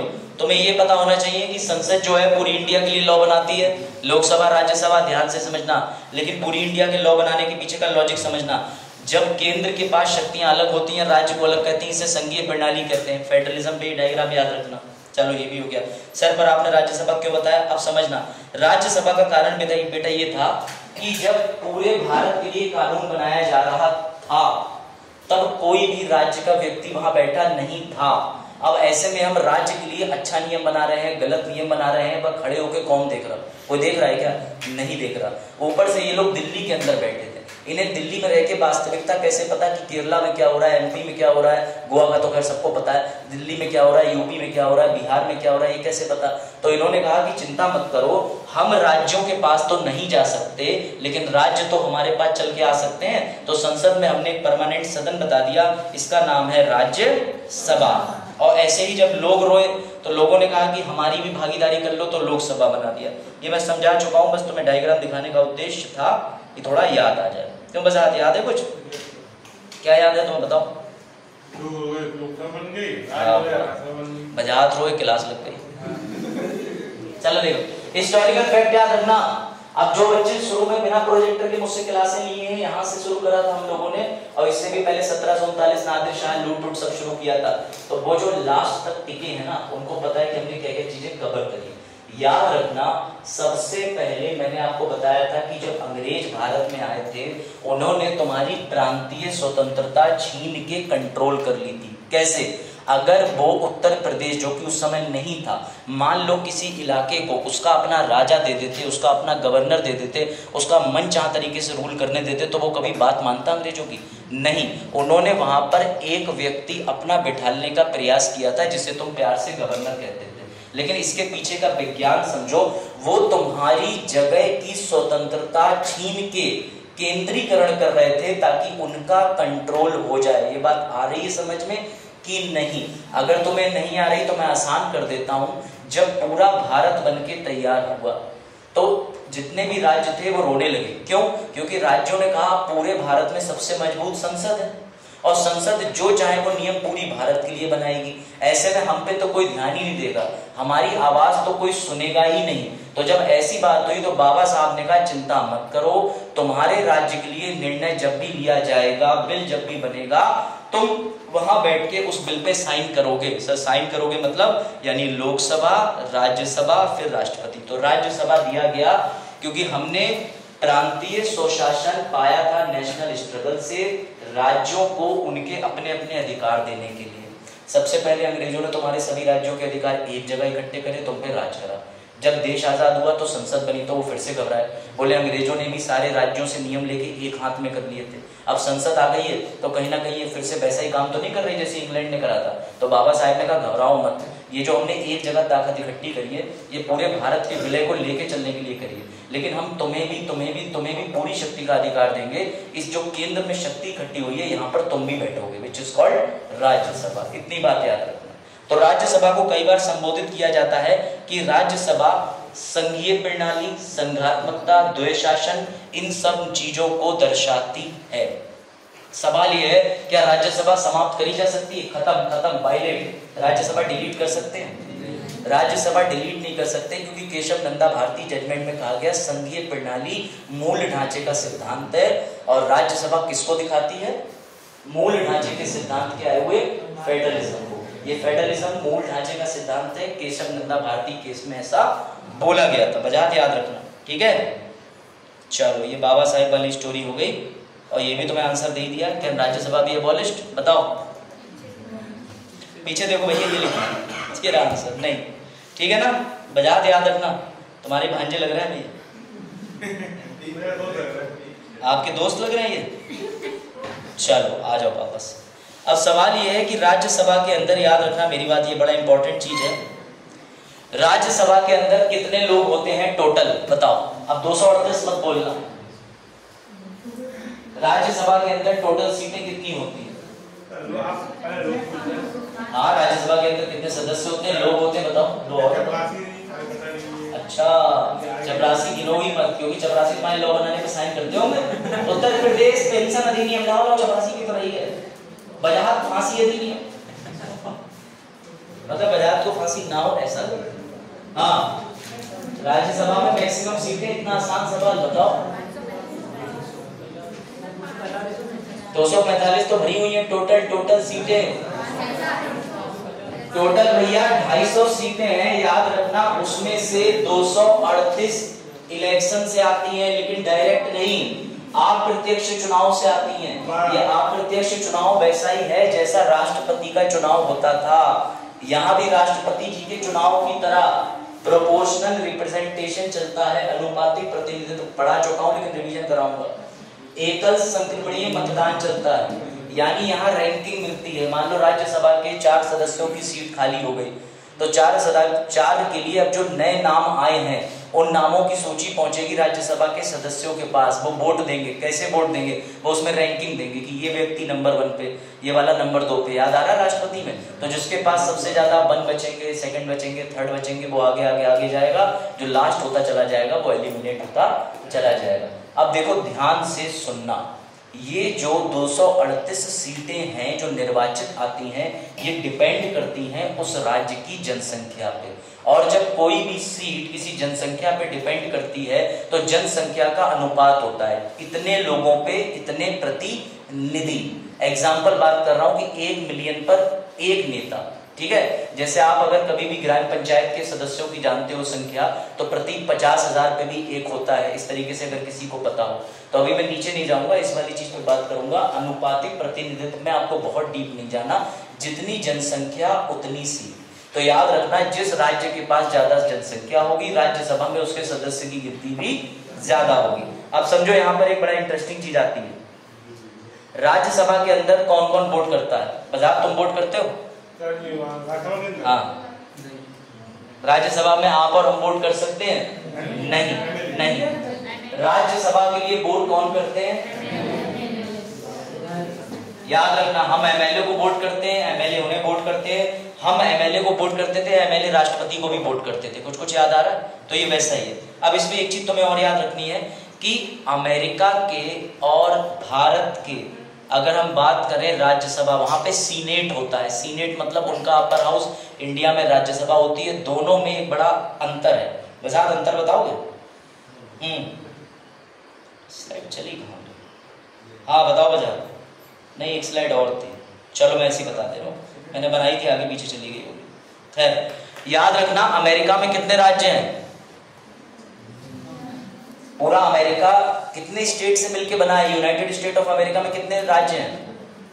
50 है ना, 50 स्टेट। और वहां स्टेट के अलग कानून चलते हैं, वो ट्रूली फेडरल संघीय। वहां स्टेट की पावर अलग है, सेंटर की पावर अलग है, उसे ट्रूली फेडरल यानी स्पष्ट रूप से संघात्मक प्रणाली बोलते हैं। वहां पर सीनेट में सदस्यों की जब संख्या की भर्ती होनी होती है तो वहां भारत की तरह आबादी सिस्टम नहीं है। वहां प्रत्येक राज्य के पास से 2 लोग जाते हैं, यानी 50 का मतलब 50 राज्य 2 लोगों के नाम भेजेगा, 100 लोग टोटल सीनेट में पहुंच जाएंगे। यहाँ ऐसा नहीं है। यहाँ यूपी की जितनी आबादी होती है फॉर्मूला लगाया जाता है, टोटल वोट बटे कितनी रिक्ति है +1 ये कोटा बनाया जाता है। इस तरीके का ये कोटा बनता है। अगर मान के चलो 4 सीटों की बात हो रही है तो जितने वोट हैं, कितने वोट हैं उस राज्य के पास में, कितने वोट हैं सांसदों के। सांसदों का मतलब ये होता है कि यहाँ पर एमएलए वोट डालते हैं, लेकिन टोटल रिक्तियां कितनी हैं या टोटल वोट कितने हैं कैलकुलेट करे जाते हैं। ये एग्जाम्पल मैंने दिया हुआ है, इसको तो मैं समझा देता हूँ, एक बार देख लो।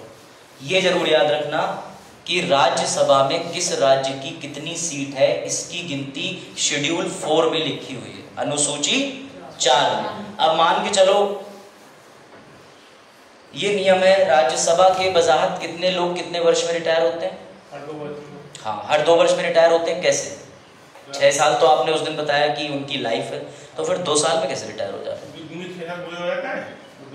बिल्कुल सही उत्तर। अभी है पाई चार्ट दिखाऊंगा।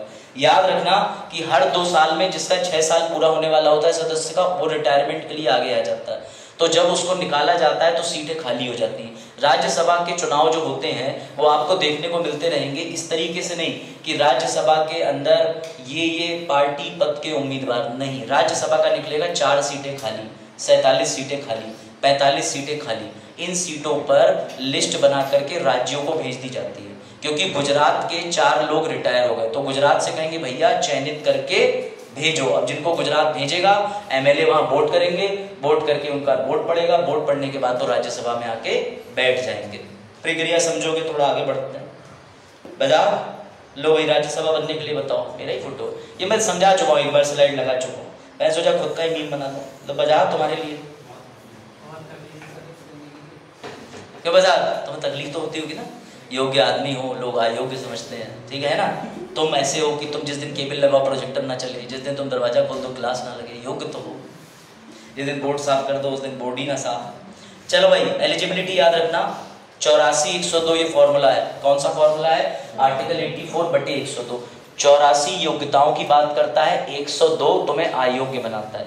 ध्यान देना, आप जो लोग अभी तक रामायण नहीं समझ आ रही थी, ध्यान देना बेटा, अब आएगी तुम्हें, समझो। इस सर आपने पूरी कहानी सुना दी, कुछ समझ नहीं आया। आर्टिकल 84 कहता है कि अगर तेज को राज्यसभा जाना है और राज्यसभा में सदस्य बनना है तो भैया इनकी उम्र सबसे पहले तो तुम 30 वर्ष करवाओ। और कहाँ का नागरिक होना चाहिए? भारत का। रशिया लिख के काट दिया मैंने, कहीं तुम पुतिन साहब या पता नहीं किसे किसे फोन कर दो, हाँ आ जाओ। तो राज्यसभा में 6 सीटें खाली हो गई थी, हम सोच रहे थे 3 रशियन को भी ले आना साथ में, मतलब वहां के निवासी को रशिया के रशियन कहते हैं, समझ गए? कहाँ चरण है, कहाँ आए हो चरण? अच्छा, अरे तुमने मुंह छिपाने वाले काम कर लिया आज, मतलब कोविड के जैसे कुछ होगा। हाँ कोई नहीं है। अच्छा आज कुछ हुआ है ऐसा, सुबह इन्होंने जो है वो चाय वाय भी घर वालों का पी ले चाय खट्टी, वो लौट गई। अभी लगी थी, अभी चाय पे आए थे तब लगी थी। नहीं वहां तो आप थे। नहीं चरण कोई गलत काम नहीं करता, गलत काम तो चरण को करता। चलो हाँ बात थी कि देखा तेज तुम्हारे जानी दुश्मन यही घूम रहा है, समझो बात को। 30 वर्ष की उम्र होनी चाहिए। अब देखो ध्यान से, वजाहत तुम्हारे लिए खासकर, जब तुम 30 साल के हो जाओ उसके बाद IAS के अटेम्प्ट के साथ साथ राज्यसभा के सदस्य बनने का प्रयास भी कर लेना। लेकिन याद रखना कि सिर्फ ये 2 चीज ना हो के राज्यसभा ने एक और चीज कर रखी है, ये तो है, लेकिन कोई भी कानून जो राज्यसभा ने बना रखा है वो भी तुम्हें बता सकता है कि तुम एलिजिबल हो या नहीं हो। सर ऐसा कानून कौन सा है? बेटा ऐसा कानून ये रहा, रॉबकॉप पढ़ते हो ना, रॉबकॉप, ये वही वाली है कि संसद के लोक प्रतिनिधित्व अधिनियम 1951, समझ गए? ये ध्यान रखना। इसके तहत उन्होंने क्या क्या बताया है, तो भैया ये लो, ये भी देख लो। केवल भारत का नागरिक जो निर्वाचक है पात्र है, ये कंडीशन है कि तुम्हारा वोट इंडिया में बना होना चाहिए। अगर तुम्हारा इंडिया में वोट नहीं बना है और तुम आ गए कूद करके और इंडिया के नागरिक हो तो भी नहीं, पहले तो तुम किसी एक चुनाव में वोट डाल के आओ भैया, सबसे पहली शर्त तो ये है। और अगर आप आरक्षित वर्ग से आते हो तो हाँ कोई सा भी वोट पढ़ाओ। दूसरी बात ये, अगर आप आरक्षित वर्ग से आते हो तो रिजर्वेशन मिल जाएगा, प्रावधान है। लेकिन ये बड़ा इंटरेस्टिंग है कि आपकी अयोग्यताएं क्या क्या है। लाभ का पद तो तुम्हें समझाना नहीं है, बस आप इस पे ध्यान देना। इस पे अगर आप मानसिक रूप से इनकैपेबल हैं, विकसित हैं, तो आप राज्यसभा नहीं जा सकते। वहां बिल पे साइन करना है। अब पता चला बिल आया खुद ही मानसिक रोगियों के लिए, अब तुम खुद ही मानसिक रोगी हो, तुम क्या बिल पे साइन करो? तो अरे 1 करोड़ रुपए की स्कीम चला दो इनके लिए। तो इसलिए ध्यान रखना कि न्यायालय द्वारा वो व्यक्ति जो है वो घोषित ना किया गया हो मानसिक रूप से, समझ रहे हो? यानी कि इनसेन ना हो, INSANE, सेन माने बुद्धिमान, इनसेन माने हाँ। लोकसभा में भी नहीं, वहां पे भी नियम है। देखो अनुमोचित दिवालिया, अब जिनको दिवालिया नहीं पता, बेटा ये वो स्कीम है भारत में जो तुम्हें अमीर बना देगी। हाँ सर अमीर बना देगी, यस, तुम्हें कोई बड़े बड़े शो में जाने की जरूरत नहीं है, तुम घर बैठे अमीर बन सकते हो। पहले बैंक से अपनी गुडविल लेके कर्जा निकलवाओ, कर्जा इतना ज्यादा होना चाहिए कि तुम्हारा घर भर सब बिक जाए, तुम्हें कोई टेंशन ना हो। क्यों? क्योंकि उसके बाद में तुम अपनी सारी संपत्ति इधर उधर बेच दो, अपने घर से भैया कह दो कि हमको घर से जायदाद से बेदखल कर दो, और अपने आप को बैंक में जाके कह दो मैं हो गया हूँ दिवालिया, I don't have every penny. तो ना तो तुम्हें टैक्स भरना है, ना तो सरकार वोट डालने देगी, ना तो तुम्हें कोई अधिकार मिलेंगे, तुम सरकार के लिए बिल्कुल बेकार हो चुके होगे। लेकिन तुम उस पैसे को कहीं छुपा उपा के अपना काम चला सकते। और ऐसे कई लोग थे बड़े बड़े जिन्होंने काम ऐसे करे हैं, उनके नाम आज़ाद भारत से पहले के हैं ऐसे लोग जिन्होंने अपने आप को दिवालिया घोषित कर लिया कि हमारे नाम तो साहब कोई संपत्ति नहीं है, हम इतना लोन कहाँ से दे पाएंगे, चल रही कहानी। अब बैंक नहीं देती, अब बैंक लेती गारंटर। मान लो बजाज को लोन देना है तो कहेगी सूरज जरा गारंटर बनो। अब ये तो हट गए बजाज किनारे, वो जा रही सूरज के घर जेसीबी चल रही है। सूरज कह रहे हैं मेरी एक साइन की कीमत 16 लाख रुपए। तो समझ लो, अगर वो व्यक्ति भारतीय नागरिक होना बंद हो गया तो खत्म। यानी इसको ऐसे समझो, राज्यसभा साहब थे, राज्यसभा साहब बेटी की पढ़ाई कराने इंग्लैंड गए, उन्हें इंग्लैंड इतना अच्छा लगा कि वहां रह लिए, वहां की सदस्यता भी ले ली, राज्यसभा की सीट खत्म, वो गए, उनकी नियुक्ति हो गई भैया, मतलब उनकी जो जगह थी वो वैकेंट हो गई। क्यों? क्योंकि जैसे ही तुमने किसी और देश की जा करके नागरिकता ली, भारत का नियम है सिंगल सिटीजनशिप, ठीक है, वेरी गुड। अब देखो, अगर कोई और अयोग्यता है जिसपे कानून भविष्य में भी बन सकता है तो भी तुम अयोग्य घोषित करे जा सकते हो। यानी कि ये जो जितने हम पढ़ रहे हैं ये जरूरी नहीं कि फिक्स हो सकता है 2 साल बाद सरकार को लगे कि चलो यार इन्हीं में बदलाव कर दे रहे हैं, कोई नया बिल नहीं ला पा रहे हैं, चलो इन्हीं में बदलाव कर दे, तो बदले जा सकते हैं। एक और है, अंतिम शर्त भी लिखा है भाई, संसद के नीचे लोक प्रतिनिधि अधिनियम इकाई के अनुसार, लो भाई ये भी देख लो, ये अन्य शर्तें मतलब तुम्हारा भ्रष्ट आचरण नहीं होना चाहिए। बहुत शराब पीते हो, अब तुम राज्यसभा के अंदर बैठे, उन्होंने कहा बिल आया, बिल कुछ नहीं हटा, आज सब खत्म, आज पूरी दुनिया लग रही है, आज राज्यसभा गोल है, आज ही पता चला घूम रही है, तो भैया ऐसा व्यक्ति राज्यसभा में पहुंच जाएगा तो भैया कैसे काम चलेगा? तो किसी भी प्रकार के भ्रष्ट आचरण में लिप्त नहीं होना चाहिए। पता चला राज्यसभा के कैंडिडेट बैठे हैं, राज्यसभा के दरवाजे के बाहर गेट पे 4 औरतें खड़ी हुई, हमारे पति हैं, हमारे सब कह रही, चारों के पति, बोले हाँ, तो भैया ऐसे भ्रष्ट आचरण वाले लोगों को नहीं लेते। लेकिन अगर वो चारों नहीं आ रही हैं और पता नहीं चल पा रहा है तो फिर 5 भी एक्सेप्टेड है। ऐसे केसेस हुए हैं इंडिया में, समझ रहे हो ना, कि बाद में न्यायालय को डीएनए जांच करानी पड़ी है, फिर बताया गया ये भी तुम्हारा पुत्र है, पिता खुद सोच रहा है ये कब पुत्र बन गया, ये तो बेमतलब में डीएनए मैच हो रहा है। इसीलिए कैदियों की डीएनए प्रोफाइलिंग करी जा रही है कि किसी नेताजी से शक्ल ना मिल जाए, नेताजी से डीएनए ना मैच हो जाए, समझ रहे हो? तो ये चीज समझना, ऐसे भ्रष्ट नेताओं को या जैसे जिस तरीके के होते हैं। और अगला, चुनाव का लेखा जोखा प्रस्तुत करने में असफल नहीं होना चाहिए था। यानी अगर मान के चलो किसी को जिम्मेदारी का काम दिया, किसी को पीठासीन अधिकारी या कोई समिति का कुछ बना दिया, उन्हें काम दिया था कि तुम इस पे रिपोर्ट सौंप दो, ये जो 3 काले कानून आए, अब वो रिपोर्ट तो सौंपो। उन्होंने ओरिजिनल कॉपी ले जा करके घर में रख दी, उसके पराठे पैक हो गए, उनका बच्चा टिफिन में ले गया। तो अगर तुम इतने केयरलेस हो तो फिर तुम्हारे केयरलेस होने की वजह से क्या मतलब? ये वो शर्तें हैं जिनको मैं समझा जोक के रूप में रहा हूँ, लेकिन हाँ, अगर अपने काम में लापरवाही, अगर आपका आचरण भ्रष्ट है, सही है, जितनी बीबी संविधान ने तुम्हें बताई हैं अलग विधियां बना करके उतनी ही बीबियां रखो तो भैया ठीक है। एक ही बताई है, सिर्फ तुम्हारे धर्म में एक है, और धर्मों को बख्श दो। चलो देखो अगले पे आ जाओ, सरकारी अनुबंध। हाँ ये ध्यान रखना, किसी पॉलिटिकल पार्टी से तुम्हारा ज्यादा अटैचमेंट नहीं होना चाहिए। पता चला कि तुम राज्यसभा के अंदर हो लेकिन तुम सुबह शाम किसी पार्टी के कार्यालय में ही हो, जैसा उन्होंने कह दिया, तुम्हारा अपना बुद्धि विवेक भी होना चाहिए, समझ रहे हो ना? राज्यसभा का मतलब होता है जिम्मेदारी वाला पद, ये इंपॉर्टेंट है। ऐसी कंपनी पहली वाली राजी और दूसरी, अच्छा ये तो देखो तुम्हारा केस और दुनिया के केस अलग अलग है, जैसा तुम्हारा केस फंस रहा हो। नहीं मतलब हाँ। पहले की मानी जाती है। नहीं, अगर देखो याद रखना, एक नियम मैं बता दे रहा हूँ, हिंदू विवाह अधिनियम धारा 5 ही कहता है, मैं तुम्हें बता दे रहा हूँ, लॉयर तो थोड़ा ज्ञान तो दे सकता हूँ, ठीक है? तो हिंदू विवाह अधिनियम की धारा 5 का क्लॉज 1 कहता है कि अगर कोई भी हिंदू किसी महिला से शादी करता है जो कि हिंदू है, तो फिर उसका पूर्व में कोई पति नहीं होना चाहिए, और जो शादी कर रहा है उसकी पूर्व में पत्नी नहीं होनी चाहिए। अगर दोनों लोग बिना बताए शादी कर लेते हैं तो इसे मॉक मैरिजेस कहते हैं, ये आपराधिक श्रेणी में आता है। लेकिन ऐसा भारत में फिर चल कैसे जाता है सर? एक आदमी की शादी है, वो दूसरी बीवी भी करके ले आया, बड़े मजेदार चीज है। जो दूसरी बीवी है, अब जब तक कि वो न्यायालय नहीं जाएगी तब तक की पहली बीवी की कंप्लेंट लिखी नहीं जाएगी। क्या गेम है? अब दूसरी वाली को कोई आपत्ति नहीं है तो पहली वाली बेमतलब में रह रही है साथ में। समस्या इस बात की है। दोनों साथ रह रहे हैं।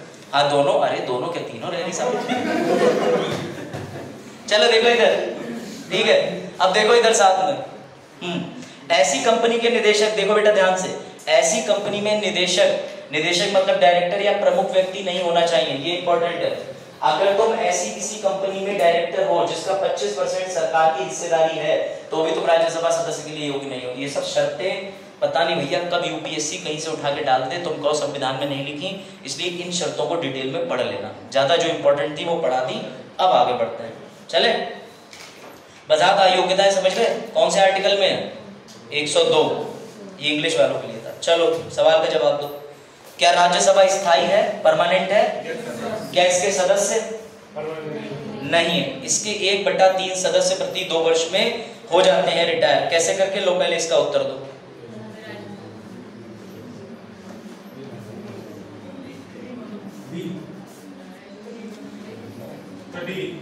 ये पुराना प्रश्न है तुम्हारा, खाली इलाज चल रहा है यहाँ, ये पढ़ा चुका हूं इसलिए कि चलो अब ये देखो बेटा, राज्यसभा के जो चुनाव होते हैं उनकी प्रक्रिया अभी बता रहा हूँ, एक पाई चार्ट से समझ जाओगे। याद रखना कि राज्यसभा के चुनाव ऐसे होने चाहिए, कम से कम ये तो ये लिखा है कि सदन में कितना गैप हो सकता है, तो 2 सत्रों के बीच में 6 महीने का। लेकिन देखो ऐसे वैकेंसी आती है, इलेक्शन होना है 10 राज्यसभा सीटों पे, जो होगा 24 जुलाई को। ये खबर निकली है इसी साल। एस जयशंकर साहब का भी टेन्योर पूरा हो गया था, लेकिन अगर किसी का टाइम पूरा हो जाए तो क्या वो पुनः नियुक्त या फिर पुनः करा जा सकता है, चुनाव लड़ सकता है, कितनी भी बार री इलेक्टेड हो सकता है राज्यसभा सदस्य। तो एस जयशंकर साहब इसका उदाहरण। और एस जयशंकर साहब राज्यसभा के सदस्य होते हुए भी लोकसभा के अंदर बनी सरकार में मंत्री नहीं है। तो ये भी ध्यान रखना कि पीएम प्लस यूकॉम यानी कि केंद्रीय मंत्रिपरिषद के अंदर राज्यसभा के सदस्य भी मंत्री हो सकते हैं। बाकी ये 3-4 इनकी सीटों की न्यूज है, अभी और आएगी। ये देखो, ये इस तरीके की न्यूज हर जगह निकलती है। इनको जानते हो, डेरेक ओब्रायन। बेटा डेरेक ओब्रायन को जरूर देखना। जितना भी यूपीएससी के अंदर पॉलिटी में तुम्हें संसद मैंने पढ़ाया है कि उसके फंक्शन और बड़ा प्रैक्टिकल चीजें, ये खिड़की बनी होती है हरे रंग का कागज लेके, बिकॉज ऑफ दिस मैन। इस मैन का काम ये है कि जब भी नई अभी लोकसभा या राज्यसभा कुछ भी आती है तो ये जाकर के ट्रेनिंग प्रोग्राम देते हैं, सभी संसदों को बैठाते हैं और संसदों को जाकर के कुछ ट्रेनिंग देते हैं कि देखो तुम्हें बिल करना है, तुम्हें इशू करना है। इनका काम ही बतौर ट्रेनर भी होता है। ये जाके कई बार ट्रेन करते हैं, जिनका एपिसोड देखना होगा 3-3.5 घंटे का, बट गजब समझाते हैं। क्या समझाते हैं, मजेदार। तो ऐसे लोगों से चीजें सीखने में मजा आता है ना, जो वहाँ का हिस्सा ही है। तो I have many teachers, one of the teacher is this. और इस व्यक्ति से तो दुनिया सीख ले रही है, एस जयशंकर से, है ना। अगर इस बार पहली बार ऐसा विदेश मंत्री आया दमदार, जो सामने कहता है, कनाडा बेचारा किसी बात को कह रहा है, हाँ तुम क्या कह रहे हो, तुम पहले अपने उन्हें तो संभाल लो, समझे, तुम तो बात कर रहे हो हमारी उनकी, पहले अपना देख लो। चलो देखो, ठीक है। तो ये राज्यसभा की 10 सीटों के लिए 24 जुलाई को चुनाव। एस जयशंकर, डेरेक ओब्रायन मैदान में, ठीक है। किसी किसी पॉलिटिकल पार्टी के होते हैं 10-10 सीटें ऐसे ऐसे करके निकलती हैं, ठीक है। ये रही रिपोर्ट। हाँ है, न्यूज में है, अपने भी संपर्क वाले सब लिखा हुआ है, शहर का नाम वाम सब दिया हुआ था। कौन सी राज्यसभा कौन से राज्य से कहो, राज्य की कौन से राज्य की राज्यसभा। तुम आज लेक्चर देखना है डेरेक ओब्रायन का, फिर तुम बात रहने दो। चलो देखो, देख लो, ये इस तरीके की चीजें निकलती है, ठीक है। चुनाव आयोग ही कराता है, भारत के चुनाव आयोग, भारत का चुनाव आयोग। ये चीज इंपॉर्टेंट है, ध्यान रखना। चुनाव आयोग ही कहता है देश की रक्षा कौन करेगा, हम करेंगे, हम करेंगे। चुनाव कौन करेगा, हम करेंगे, हम करेंगे। समझ गए ना नारे। तो सर ये देखो सर, हाँ, चुनाव आयोग जो मतलब एक चुनाव, एक देश एक चुनाव की बात कर रहा है, तो इसमें तो सर हमें पहले तो संसद से प्रावधान निकालने पड़ेंगे। हाँ, संसद से पहले प्रावधान, नियमावली बदलनी पड़ी होगी, लोक प्रतिनिधित्व भी है। काफी सारे अनुच्छेदों में फर्क पहले होता था भारत में एक ही साथ चुनाव होता था, 67 तक हुआ, लेकिन उसमें तब तर्क दिया जाता था कि देश का डेवलपमेंट रुक गया है, कहीं डेवलपमेंट नहीं हो पा रहा है, सरकार बदल रही है, पता चला दूसरी सरकारों के काम नहीं देख पा रहे हैं। लेकिन मैं समझता हूँ one nation one election possible नहीं है, ऐसी मेरी व्यक्तिगत, अब नहीं ऐसी मेरी व्यक्तिगत मत है। तो सर आप उपराष्ट्रपति को क्यों ले आए, क्योंकि बेटा उपराष्ट्रपति ही राज्यसभा के कौन होते हैं, समझो लो, ठीक है। प्रिसाइडिंग ऑफिसर पीठासीन अधिकारी, वाइस प्रेसिडेंट क्यों होते हैं, क्योंकि एक्स ऑफिशियो है। एक्स ऑफिशियो मतलब चेयरमैन, यानी भैया डबल रोल करते हैं सीता गीता की तरह, समझ गए हैं, ट्रिपल रोल करते हैं, सही कह रहे हो, ट्रिपल ही करते हैं। ये कई बार मैं बता चुका हूं कि उपराष्ट्रपति की भूमिका बतौर राज्यसभा क्या होती है। अब तो ये तुम्हें सवाल ही घट गया होगा, चलो छोड़ो, ये देख लो, ये सारे सत्र कंडक्टर आते हैं, सदस्यों की नियुक्ति करते हैं, कई सारे ऐसे काम है, उच्च न्यायालय सर्वोच्च न्यायालय के जजों को हटाने की प्रक्रिया, खैर अभी आगे दोबारा आएगा। अब ये आए इनके इंपॉर्टेंट काम। सबसे बड़ा सवाल ये आता है कि एक दिन राज्यसभा के स्पीकर महोदय, पंजाब राज्यसभा में स्पीकर होते हैं कि सभापति, गुड, बाकी लोग भी समझ लो, स्पीकर लोकसभा, राज्यसभा में चेयरपर्सन जिसे हम सभापति बोलते हैं। एक दिन मैंने देखा कि राज्यसभा के अंदर जो उनके चेयरमैन साहब थे, उनके हाथ में एक बेल थी और वो दे रहे थे और कह रहे थे कि ये लोग घंटी बजाओ जल्दी से। ऐसा कभी होते हुए देखा किसी ने कि जब चेयरमैन साहब कह रहे हो कि रिंग द बेल, बेल बजाओ, घंटी बजाओ, कभी देखा तुमने? इलेक्ट्रॉनिक घंटी होती है। हाँ, तो क्यों बजवाने के लिए बटन तो दबाना पड़ेगा, क्यों ऐसा? वोटिंग। अरे भाई तुम रहने दो, तुम कहाँ के कहाँ चले गए। हम कह रहे हैं मुरादाबाद में सेंटर पड़ा, तुम कह रहे हो अफगानिस्तान में। सर आपको पता नहीं तेल जा रहा नीचे से। चलो तुम रहने दो। हाँ, गणपूर्ति ना होने की वजह भी है। कई बार ऐसा होता है कि जब भी सदन के अंदर कोई भी सदन लगता है, जैसे मान के चलो आज पूरे दिन सब इकट्ठे हुए हैं, अब तुम्हारी तरह कई लोग पानी पीने चले जाते हैं, अब वो वहाँ पानी पीने तो चले गए, वहाँ उन्होंने अपना चश्मा निकाला रुमाल से ऐसे साफ करते हुए, तुम्हें नहीं लगता देश में ये वाली सरकार ने देश को खोखला कर दिया? अब इस पर डिबेट चल रही है कि 2-2 घंटे की बाहर ऐसा होता है प्रैक्टिकली, तो भैया अंदर से घंटी बजाई जाती है, आ जाओ भाग के आ जाओ जल्दी से, समय हो गया है, समय हो गया है। तो ऐसी परिस्थिति कहाँ पे आती है, पढ़ते हैं। उससे पहले याद रखना, राज्यसभा के सभापति का काम है सभा को स्थगित करना, सभा को विघटित करने की सूचना देना, क्योंकि विघटित राष्ट्रपति करते हैं, ये उनके द्वारा नोटिस जो साइन होता है उसको पढ़ देते हैं, लेकिन स्थगित करने का अधिकार इनके पास होता है। साथ ही साथ अगर कोरम नहीं है तो कोरम ना होने के समय ये विघटित कर सकते हैं। सर कैसे? अगर इस क्लास में मान के चलो 2, 3, 4 बच्चे भी ना हो, एक ही बच्चा हो, तो इसका मतलब इस क्लास में न्यूनतम संख्या नहीं आ पाई है, क्यों ही टीचर क्लास लेगा। तब हमारे विपिन जी कहेंगे सर रहने दो, अब आज क्या ही पढ़ाओगे, आज एक ही 2 बच्चे आए हैं। समझे बात को? ऐसे ही राज्यसभा का 10%, लोकसभा का 10%, अगर सदस्य उस दिन सदन में उपस्थित नहीं है तो वो सत्र का कोई सा भी दिन हो विघटित हो जाएगा, स्थगित हो जाएगा। बात आई समझ में कि नहीं? ठीक है, अब जरा इस वाले सवाल को अटेम्प्ट करो, बस एक बार देख लो, इसका उत्तर भी दिया हुआ है।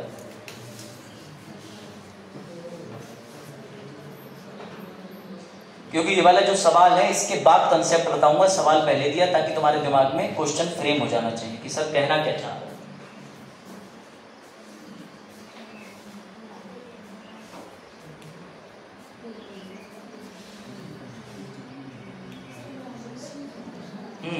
सवाल देख लिया, उत्तर तो उसका दिया ही है, इसलिए मैंने तुमसे उत्तर पूछे। ठीक है, और ये बस आउट ऑफ मेमोरी, बस वो किसका बच गया भैया? वाह, अच्छा हुआ जी फोन कह रहा है, कहीं ये कहता है you are out of memory, है ना? तो आउट ऑफ मेमोरी मतलब समझते हो कि याद नहीं है कुछ, समझ गए? हाँ वो गाना। चलो बेटा, गणपूर्ति का मतलब ये देखो, ये लिखा है जितने लोग आए हैं चयनित होके 245 सीटें भर गई, इसका 10%, तो सर 24.5 आदमी लेके आते होंगे। नहीं बेटा, आधा आदमी जिंदा चाहिए उन्हें, तो इसलिए वो 25 करते हैं, 25, समझ गए? 24.5 नहीं लेते कि कोई छोटा बच्चा पकड़ लिया बोले अरे आधा तो रोड से ही खींच लेंगे, हम दिल्ली में घूम रहे हैं सब साइकिल से, ऐसा नहीं है। ऐसे बेटा लोकसभा का भी याद रखना, लोकसभा का बनता है कितना? 545 है, तो 54.5 बना जा करके, तो 54.5 में आधा व्यक्ति कहां से लाओगे? तो भैया 10% 55, इसे कोरम कहते हैं। कोरम ऐसे समझो कि तुम अपने घर पे आइसक्रीम तभी मंगाते हो जब सब घर के ज्यादातर लोग ना हो, तुम उल्टा चलते हो। तुम उल्टा चलते हो, बोले अरे मम्मी पापा बाहर गए, भैया भी नहीं है, मैं खुद अकेले हूँ और कुत्ते को भी ऊपर बांधा है छत पे, बोले आज तो मैं अकेली आइसक्रीम खाऊंगी 100 वाली, चलो। लेकिन यहाँ ऐसा नहीं है। ये कौन से आर्टिकल में दिया है, इसका नाम समझ लो, आर्टिकल नंबर 100 में दिया हुआ है। कोरम की बात होती है, कोरम को कहते हैं भैया, ये देखो गणपूर्ति बोला जाता है। और याद रखना, इसके तहत मिनिमम राज्यसभा लोकसभा सदस्य रिक्वायर्ड होते हैं। अगर अभ्युदय में भी प्रावधान है 25 से कम आएंगे तो क्लासें बंद, तो भैया 25 से ज्यादा रखना, क्वालिटी पढ़नी हो, ठीक है? वैसे ज्यादा ही रहते हो तुम लोग, मोहल्ले वाले रजिस्ट्रेशन भी करा दो। हाँ देख रहे हो आप, अवैध चलचित्र। चलो ये लो, अभी आएगा वो भी, देखो। सर ऐसा हुआ है कि कभी कोरम नहीं हो पाया है? जी हाँ, कोरम नहीं हुआ है तो कई बार ऐसा हुआ है। नियमों के अनुसार कोरम के लिए सदन की कुल संख्या कम से कम 10% सदस्यों का उपस्थित रहना अनिवार्य है। तो देखो 245 का 10%, साइन कॉस थीटा निकाल के 25 आ रहा है, ठीक है? ले लो, समझ गए? तो भैया सर ने प्रूफ कर दिया। कैसे? ये रही न्यूज, 30 अप्रैल 2016 की है। तो 2016 में कामकाज ठप हो जाता था, लोग चले जाते थे। जैसी बाहर फ्लिपकार्ट की फ्लैश सेल आई, बोले अरे ठेले वाला आ गया, आइसक्रीम खा के सब भाग खड़े। क्या पूछ रहे हो? इधर है, इधर बहुत तुम्हें दिख सकता है, हम लोग नहीं पहचान पा रहे। लो इसका जवाब दो, तुम्हें और आनंद आएगा। अब ये मत कहना सर अंग्रेजी में है, इतनी अंग्रेजी तुम्हें आना चाहिए। दिख रहा है ना इसमें सब?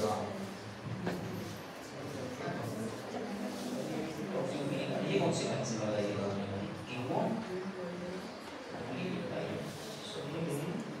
नहीं मिले, ठीक है?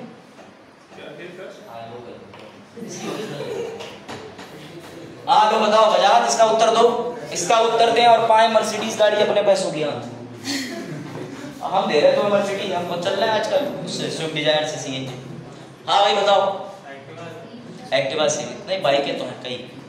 अभी ई बाइक का कंसेप्ट आया ना, मैं ई बाइक लेने वाला हूँ, जो इलेक्ट्रिक वाली साइकिल होती है ना, वो सोच रहा हूँ, प्लान कर रहा हूँ। लेकिन घर वाले वो कह रहे हैं कि रहने दो बेटा, उससे तुम बरेली उरेली नहीं जा पाओ। तो खैर फिर अब मैं घर बदलने की सोच रहा हूँ। चलो देखो, the term of Rajya Sabha after 3.5 year.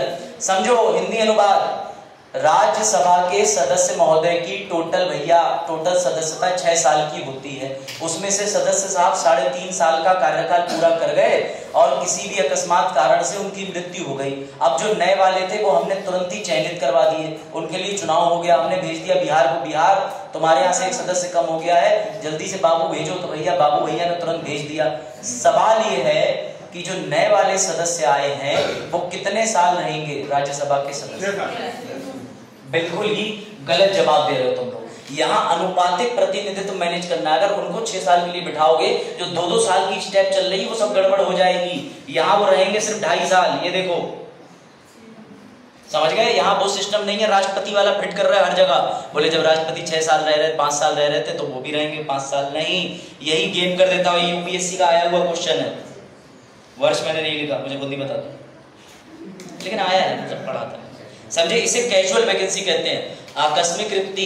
समझ गया भैया? ये आकस्मिक रिक्ति जो होती है जब किसी कार्यकाल हो जाए, और इसमें याद रखना जितना समय शेष उतने समय के लिए ही लाया जाएगा, ये ध्यान रखना। चलो भाई, अब हटा देते हैं हम राज्यसभा के चेयरपर्सन को, ये इंपॉर्टेंट है, ये ध्यान रखना। राज्यसभा के चेयरपर्सन को हटाने के लिए वजाहत बताओ। सबसे पहले प्रस्ताव कहां पारित करोगे? बिल्कुल सही। और उसके बाद और उसका राष्ट्रपति, फिर उपराष्ट्रपति। हाँ बिल्कुल सही। अब सुनो ध्यान से, कभी भी याद रखना, सभापति महोदय को हटाने के लिए कभी भी ऐसी कोई प्रक्रिया नहीं होती महाभियोग। वो सिर्फ राष्ट्रपति महोदय के में है और जजेस के में है।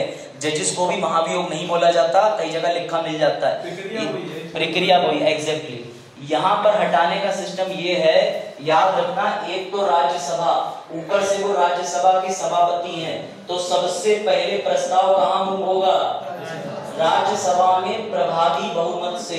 राज्यसभा में जो बहुमत होगा वो प्रभावी होगा। सब प्रभावी बहुमत याद दिला दो।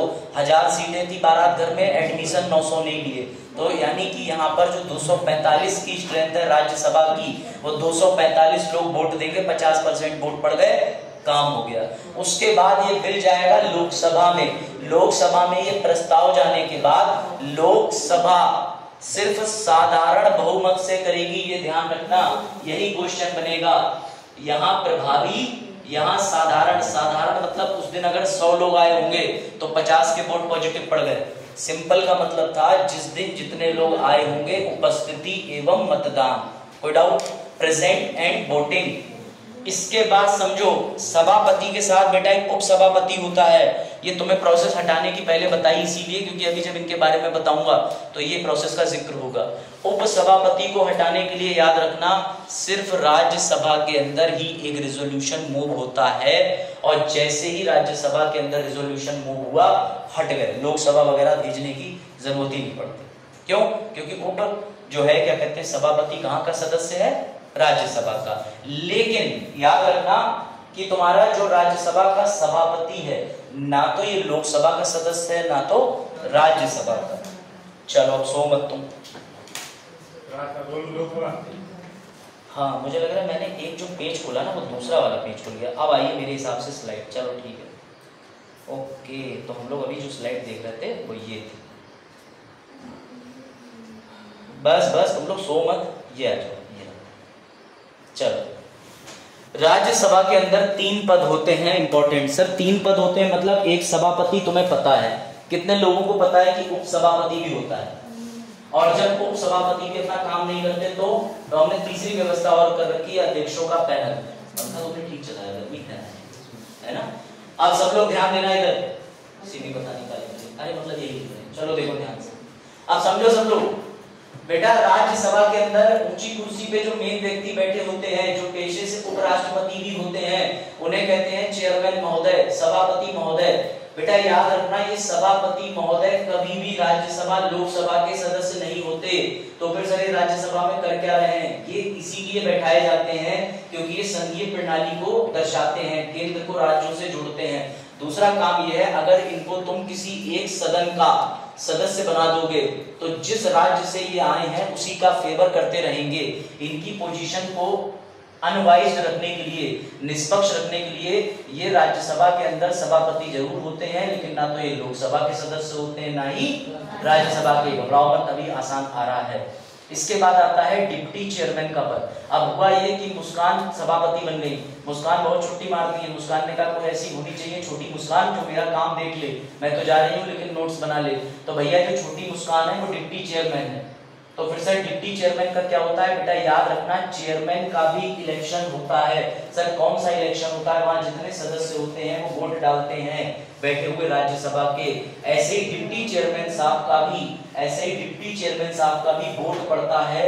और इनके लिए कंडीशन याद रखना, ये राज्यसभा के सदस्य होने ही होने चाहिए, ये नियम है। समझ रहे हो संजीव? नियम ये है कि सभापति महोदय राज्यसभा के सदस्य नहीं होंगे, लोकसभा के नहीं होंगे, पर डिप्टी चेयरमैन साहब राज्यसभा के सदस्य होंगे, कंपलसरी है। और ये दोनों इलेक्टेड होते हैं। बच्चे तीसरे वाले, अब जब डिप्टी यानी कि छोटी वाली जो मुस्कान है वो भी चली गई छुट्टी पे, तो इन्हें अपने मोहल्ले से 4-5 सीनियर बच्चे पकड़ रखे थे कि देख मैं ना आऊं तो क्लास के बाहर जाके बैठ जाना, सर जो बताए नोट कर लेना। तो इन्होंने ऐसे 6 बच्चे पकड़े। बेटा यही 6 बच्चे बोले जाते हैं अध्यक्षों का पैनल। अध्यक्षों का panel, panel of vice chairperson. मेरी बात समझो, 6 बच्चे पकड़ के कौन लाया? मुस्कान। यानी कि इनकी नियुक्ति कौन करता है? Chairman of Rajya Sabha. सभापति खुद इन्हें नामांकित करते हैं, सभापति खुद इन्हें नामांकित करते हैं। अब तो मैं सांप वाला चार्ट दिखा दूंगा, वरना ऐसे तुम कंफ्यूज हो जाओगे। सांप वाला नहीं भैया, ले लो ये देखो।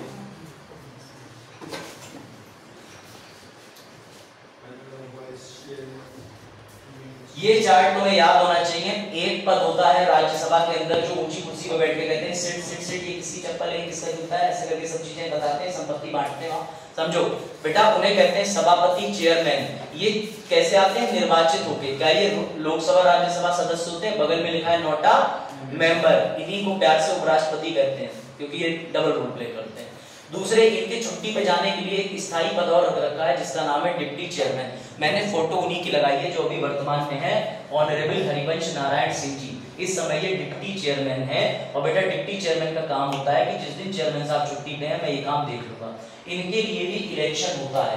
राज्यसभा के जितने कैंडिडेट हैं वो वोट डालते हैं, ठीक है। उसके बाद आया नीचे panel of vice chairperson. Sir ये पैनल ऑफ वाइस चेयरपर्सन क्या है? तो लोग खुद देखो इनको कौन नामांकित कर रहा है,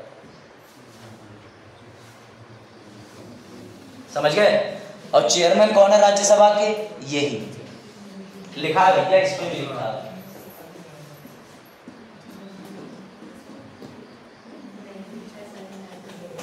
समझ गए? यानी ये अपनी सुविधा के लिए, देख रहे हो, 3-3 लोग। राज्यसभा का कामकाज कभी इस वजह से ठप भी नहीं हो सकता कि सभापति साहब नहीं आए, बोले उपसभापति बुला लो, बोले वो भी नहीं आए, बोले 6 लोग और हैं, 6 में से कोई तो आया होगा। अब जिस दिन सब नहीं आए समझ लेना देश पर न्यूक्लियर अटैक हो गया। और क्या बताऊं? और ये याद है ना तुम्हें, मैंने तुम्हें बताई थी योग्यताएं किसकी? सभापति बनने की नहीं, जगदीप धनखड़ साहब की, जब वो उपराष्ट्रपति के तौर में बने थे। ये बस पुरानी स्लाइड लगाई है। खैर आगे बढ़ते हैं। अब तुम्हें रिमूवल इनका पता ही चल चुका है, तो और आगे बढ़ते हैं। स्पेशल शक्ति राज्यसभा की इन मामलों में। अब तुम्हारे लिए बतौर IAS नौकरी करने के साथ साथ एक इंपॉर्टेंट चीज आएगी, उससे मेंस का क्वेश्चन भी निकलेगा, मजा आएगा। यहाँ थोड़ा अटेंटिव हो जाना, फिर क्लास ओवर कर देंगे। और इस टाइम पे देखो, राज्यसभा लोकसभा की वैसे तो करीब करीब सारे फंक्शन सेम होते हैं, लेकिन यहाँ पे 3 जरूर लिखा है, पर मैंने इंटरनेट से थोड़ी रिसर्च करके निकाला तो 4 निकल के आए। तो अगर एग्जाम में 3 आ जाए कि राज्यसभा की शक्तियां किस मामले में लोकसभा से ज्यादा हैं, और वहां 3 दिया हो तो 3 मार देना, 4 दिया हो तो भैया 4 मार देना। 4 कैसी शक्तियां? ये रही। सबसे पहले अभी तुमने देखा कि सभापति को हटाने का प्रस्ताव कहां पारित हो रहा था? सबसे पहले सबसे पहली शक्ति। फिर राज्यसभा के पास एक और शक्ति है, अनुच्छेद 200। बेटा ये आर्टिकल 249 बहुत खतरनाक शक्ति है। इसमें जब भी लगता है केंद्र को कि राज्य की कोई चीज हमें अपनी बनानी है, ठीक है, तो वो 249 पारित करते हैं, राष्ट्रीय हित में उस चीज को अपना बना देते हैं। ये भी खतरनाक पावर है। फिर आते हो तुम लोग आर्टिकल 312 आईएएस का अपॉइंटमेंट। केंद्र जो भी है सेंटर वो क्या करती है, भेजती है स्टेट से, स्टेट में अलग अलग IAS officer. All India services भी लानी है, जैसे all India judicial, UPSC, joint public service commission, तो वो भी राज्यसभा में ही बिल पारित होगा। इसके पास स्पेशल पावर है, पहले यही जाएगा। लोकसभा का इसमें रोल कम है, राज्यसभा का रोल ज्यादा बड़ा है। तो स्लाइड दे दूंगा, चिंता ना करो। लो अब आया तुम्हारे मतलब का सवाल, बताओ बाजार। अब उठ जाओ, सो मत, ये प्रैक्टिकल चीज आ रही है। क्या उत्तर प्रदेश, बिहार, उत्तराखंड के अंदर जो आईएएस तैनात हैं वो उन आईएएस ऑफिसर को वहां से बिल्कुल नौकरी खत्म कर सकता है, सेवाएं समाप्त कर सकते हैं? अच्छा, कुछ समय के लिए क्या कर सकते हैं? क्या कर सकते हैं? एक दिन रोक सकता है। कहाँ रोक सकते हैं? ऑफिस में निलंबित कर देते हैं। अच्छा,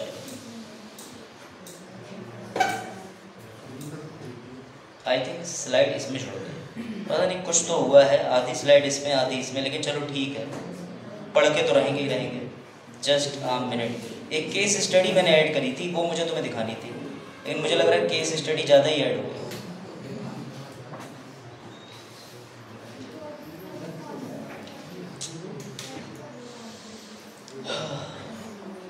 समझ गया।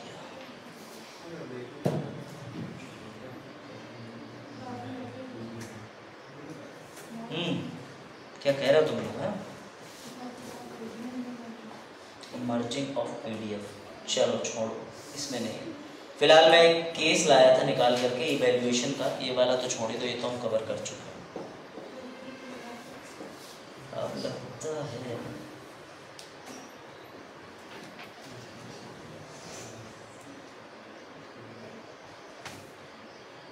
तब तक इसमें कोई डाउट है तो पूछो। तुम लोग ऐसे शांत हो जाते हो जैसे पता नहीं। सब आ गया, क्या हुआ? तुम्हारी आवाज थी?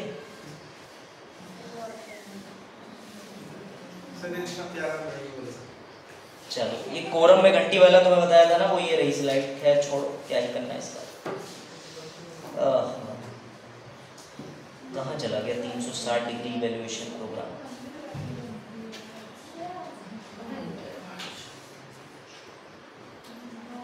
तो आज की स्लाइड ही गायब हो गई। मुझे भी यही लग रहा है बजाज जी ने कुछ तो उसमें करा है। बजाज, तुम्हारे ऊपर आरोप लग रहे हैं। कोई बात नहीं, सबूत लाओ। देखा, आरोप तो रख सकते हैं। आप कुछ भी हो जाए, आप बजाज से नहीं सकते। ये न्यायालय नहीं है, यहाँ सबूत की जरूरत पड़ती है। यहाँ आरोप लगने पर सबूत दिया जाता। बताओ, आपत्तिजनक टिप्पणी कर रहे हैं। चलो ये आता हूँ, मिल गया page. Finally found the page. हाँ चलो, अब आ चैन, ये लो, ठीक है। इसको ध्यान से देखना। अब जो तुम 1/3 वाला था, पहले वो समझ लो। मान लो 1/3 सदस्य नया है, राज्यसभा के अंदर 6 साल का टाइम होता है। 1/3 है, ये 2 साल का टाइम पीरियड काट चुके, ये अगले पे आ गए 2 से 4 साल का टाइम काट चुके। अब ये काट रहे थे 4 से 6 साल का टाइम, तभी रिटायरमेंट आ गया। अब जैसे ये जाएंगे वैसे ही ये आएंगे, तो ये पाई चार्ट चलता रहता है। जितने भी सदस्य हैं वो 6 साल का टाइम पीरियड पूरा कर लेते हैं। बात आई समझ में? अब मैंने तुम्हें ये बताया, कोई व्यक्ति यहाँ है 2 से 4 साल में, वो अगर यहाँ पे एक्सपायर कर गया तो वो बिहार का था, तो हम बिहार से कहेंगे जाओ एक सदस्य भेजो। अब उसका टाइम पीरियड यहीं से शुरू हो जाएगा, क्योंकि ये पाई चार्ट गलत नहीं होना चाहिए, ये चलता रहेगा। समझ में आई बात तुम्हारे? वजाहत समझ में आई? यहाँ पर देना बिलिंग वाले प्रोसेस पे। चलो अब तुम्हें एक केस स्टडी दिखाता हूँ, पहले ये पकड़ो। वो केस स्टडी तो आज की मेन थीम है, इसे पढ़ो जो लिखा हुआ। थोड़ा बड़ा करें जूम, मैं पढ़ देता हूँ।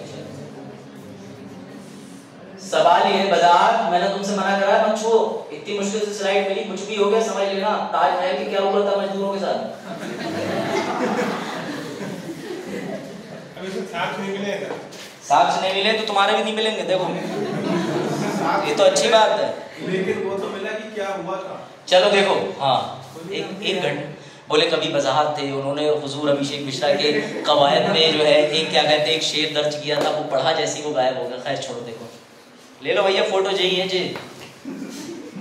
अब देखो ये जो पैराग्राफ है इसको प्लीज पढ़ लो। इस पैराग्राफ को पढ़ने के बाद तो मैं अगली सिचुएशन समझ आ जाएगी, पढ़ दे रहा हूं। नहीं, भारत में किसी राज्य के मुख्यमंत्री के पास भारतीय प्रशासनिक सेवा आईएएस अधिकारी को सीधे सेवा से बर्खास्त करने की शक्ति नहीं है।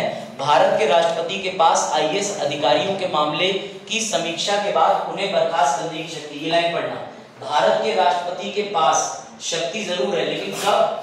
समीक्षा करने के बाद। राष्ट्रपति संघ लोक सेवा आयोग से परामर्श करता है कि भैया तुमने कैसा इंसान भेज दिया। यूपीएससी, आईएएस सहित अखिल भारतीय सेवाओं के सदस्यों से संबंधित भर्ती और अनुशासनात्मक यही बोलते हैं ना, ठीक है, अनुशासनात्मक, अब सही है, चलो, मामलों के लिए जिम्मेदार है। हालांकि एक मुख्यमंत्री एक आईएएस अधिकारी को निलंबित कर सकता है। निलंबन के आदेश के खिलाफ अधिकारी केंद्र सरकार में अपील करता है। अगर अधिकारी पर लगे आरोप सही पाए जाते हैं तो जांच के आधार पर मुख्यमंत्री अधिकारी को सेवा से हटाने का प्रस्ताव भेज सकता है, डायरेक्टली नहीं करता है।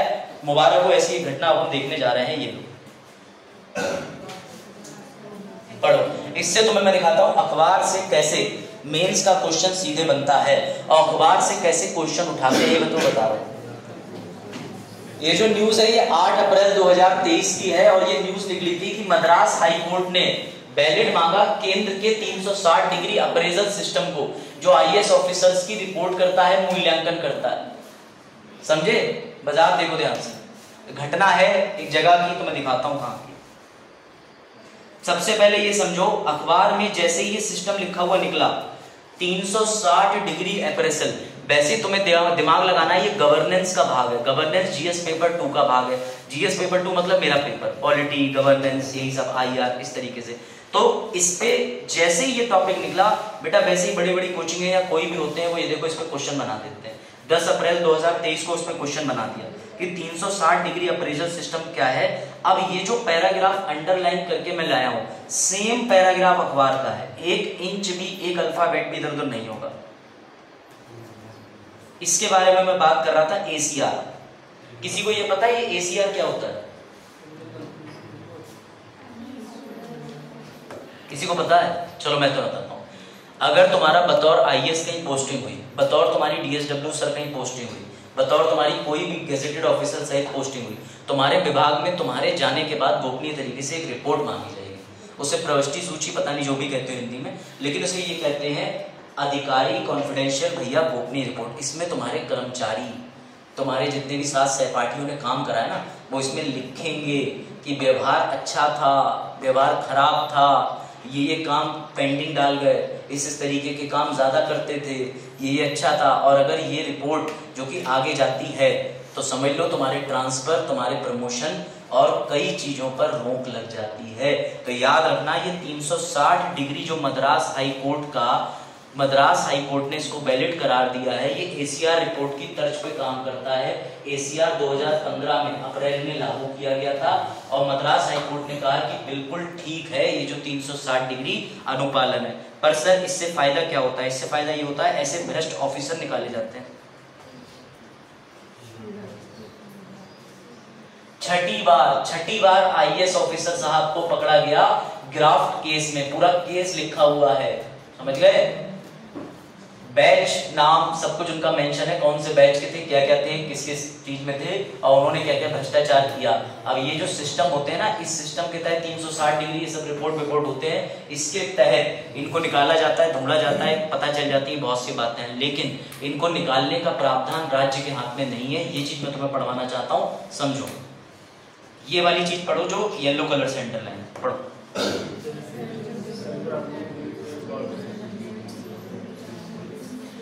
मतलब अगर राज्य के मुख्यमंत्री को, अधिकारी को हटाना है तो वो एक प्रस्ताव बना के केंद्र के पास भेजेगा।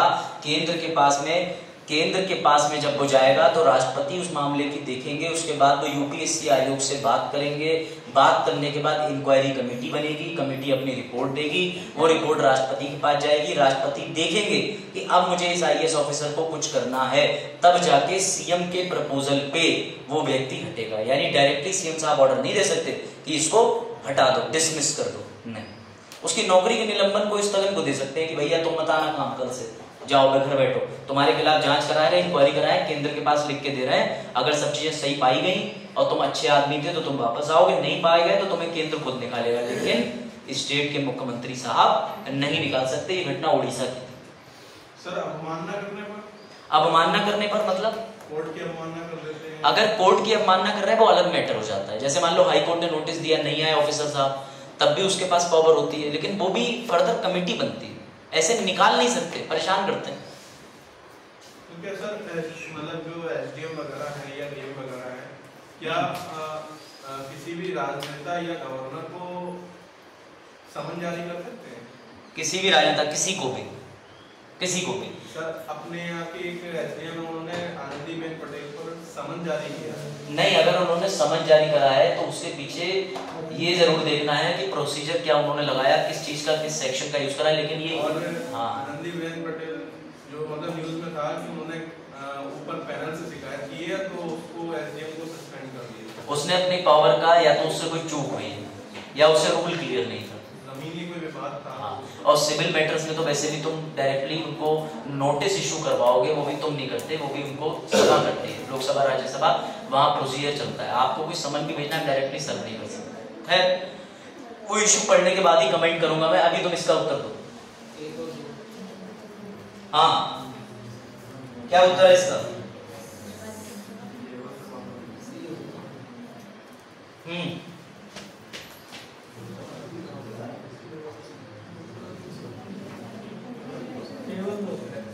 केवल दो, केवल एक, थर्ड वाला ऑप्शन है, क्या होगा? इतना तो आसान है, अभी तो समझाया था, भूल गए? चलो अब इसका उत्तर देना आप। कहाँ गए?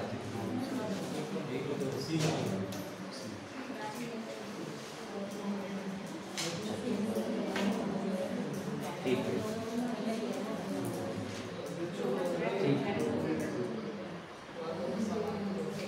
हाँ बताओ।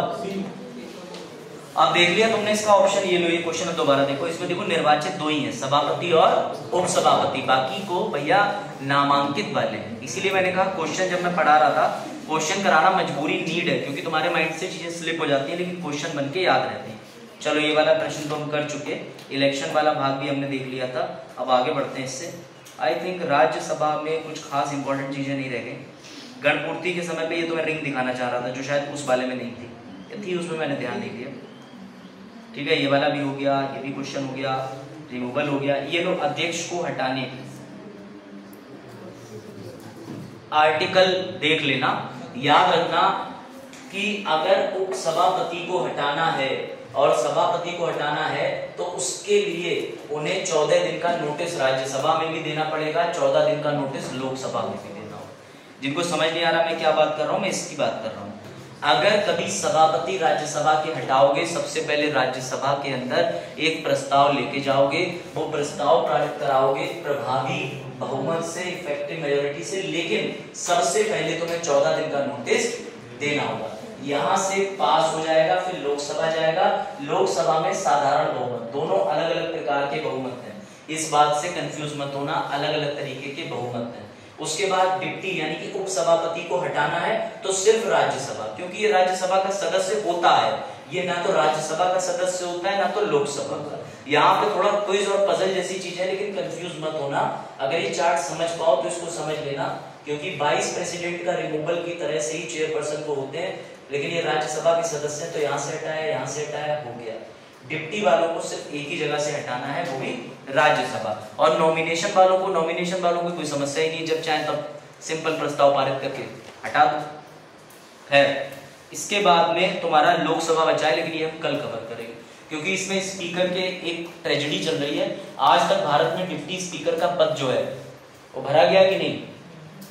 नहीं, चलो इससे कल चर्चा करेंगे। कल तुम्हें इसमें भी बड़ा इंटरेस्टिंग चीजें मिलेगी, लेकिन याद रखना कि लोकसभा के अंदर कारपेट का कलर कैसा है, समझ गए? तो अब टीवी खोलोगे तो अगर ग्रीन रंग के जगह पर सुनवाई हो रही है तो समझ जाना।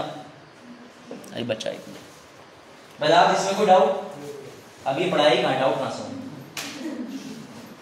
चलो एक सेकंड रुक जाओ, केस स्टडी देख लेना। और जो बच्चे स्टार्टिंग से लेट आए हैं बेटा, कुछ इंपॉर्टेंट करंट अफेयर पॉलिटी के मैंने पढ़ाए हैं, तो वो पॉलिटी के करंट अफेयर थे ना। हाँ यही नहीं, अभी और सुनिए। वैसे तो अब वही है ना, देखो लेक्चर का टाइम कम ही रहता है, वरना 2.5-3 घंटे वाला कंटेंट रहता है, लेकिन लिमिटेशन है। तो मैं तुम्हें बहुत इंपॉर्टेंट चीज, हाँ लेकिन आई कैन बेट मैंने कुछ भी ऐसा इंपॉर्टेंट मिस नहीं करा है। चाहे लेक्चर ज़्यादा मिले कम मिले, उससे मुझे फ़र्क नहीं पड़ता। जो भी कंसेप्ट पढ़ाया है, जितनी क्लियरिटी किताब में चाहिए, यूपीएससी को चाहिए, उतनी मैं लेके गया हूँ। मैंने कोई चीज़ सुपरफिशियल पढ़ाने का प्रयास नहीं करा।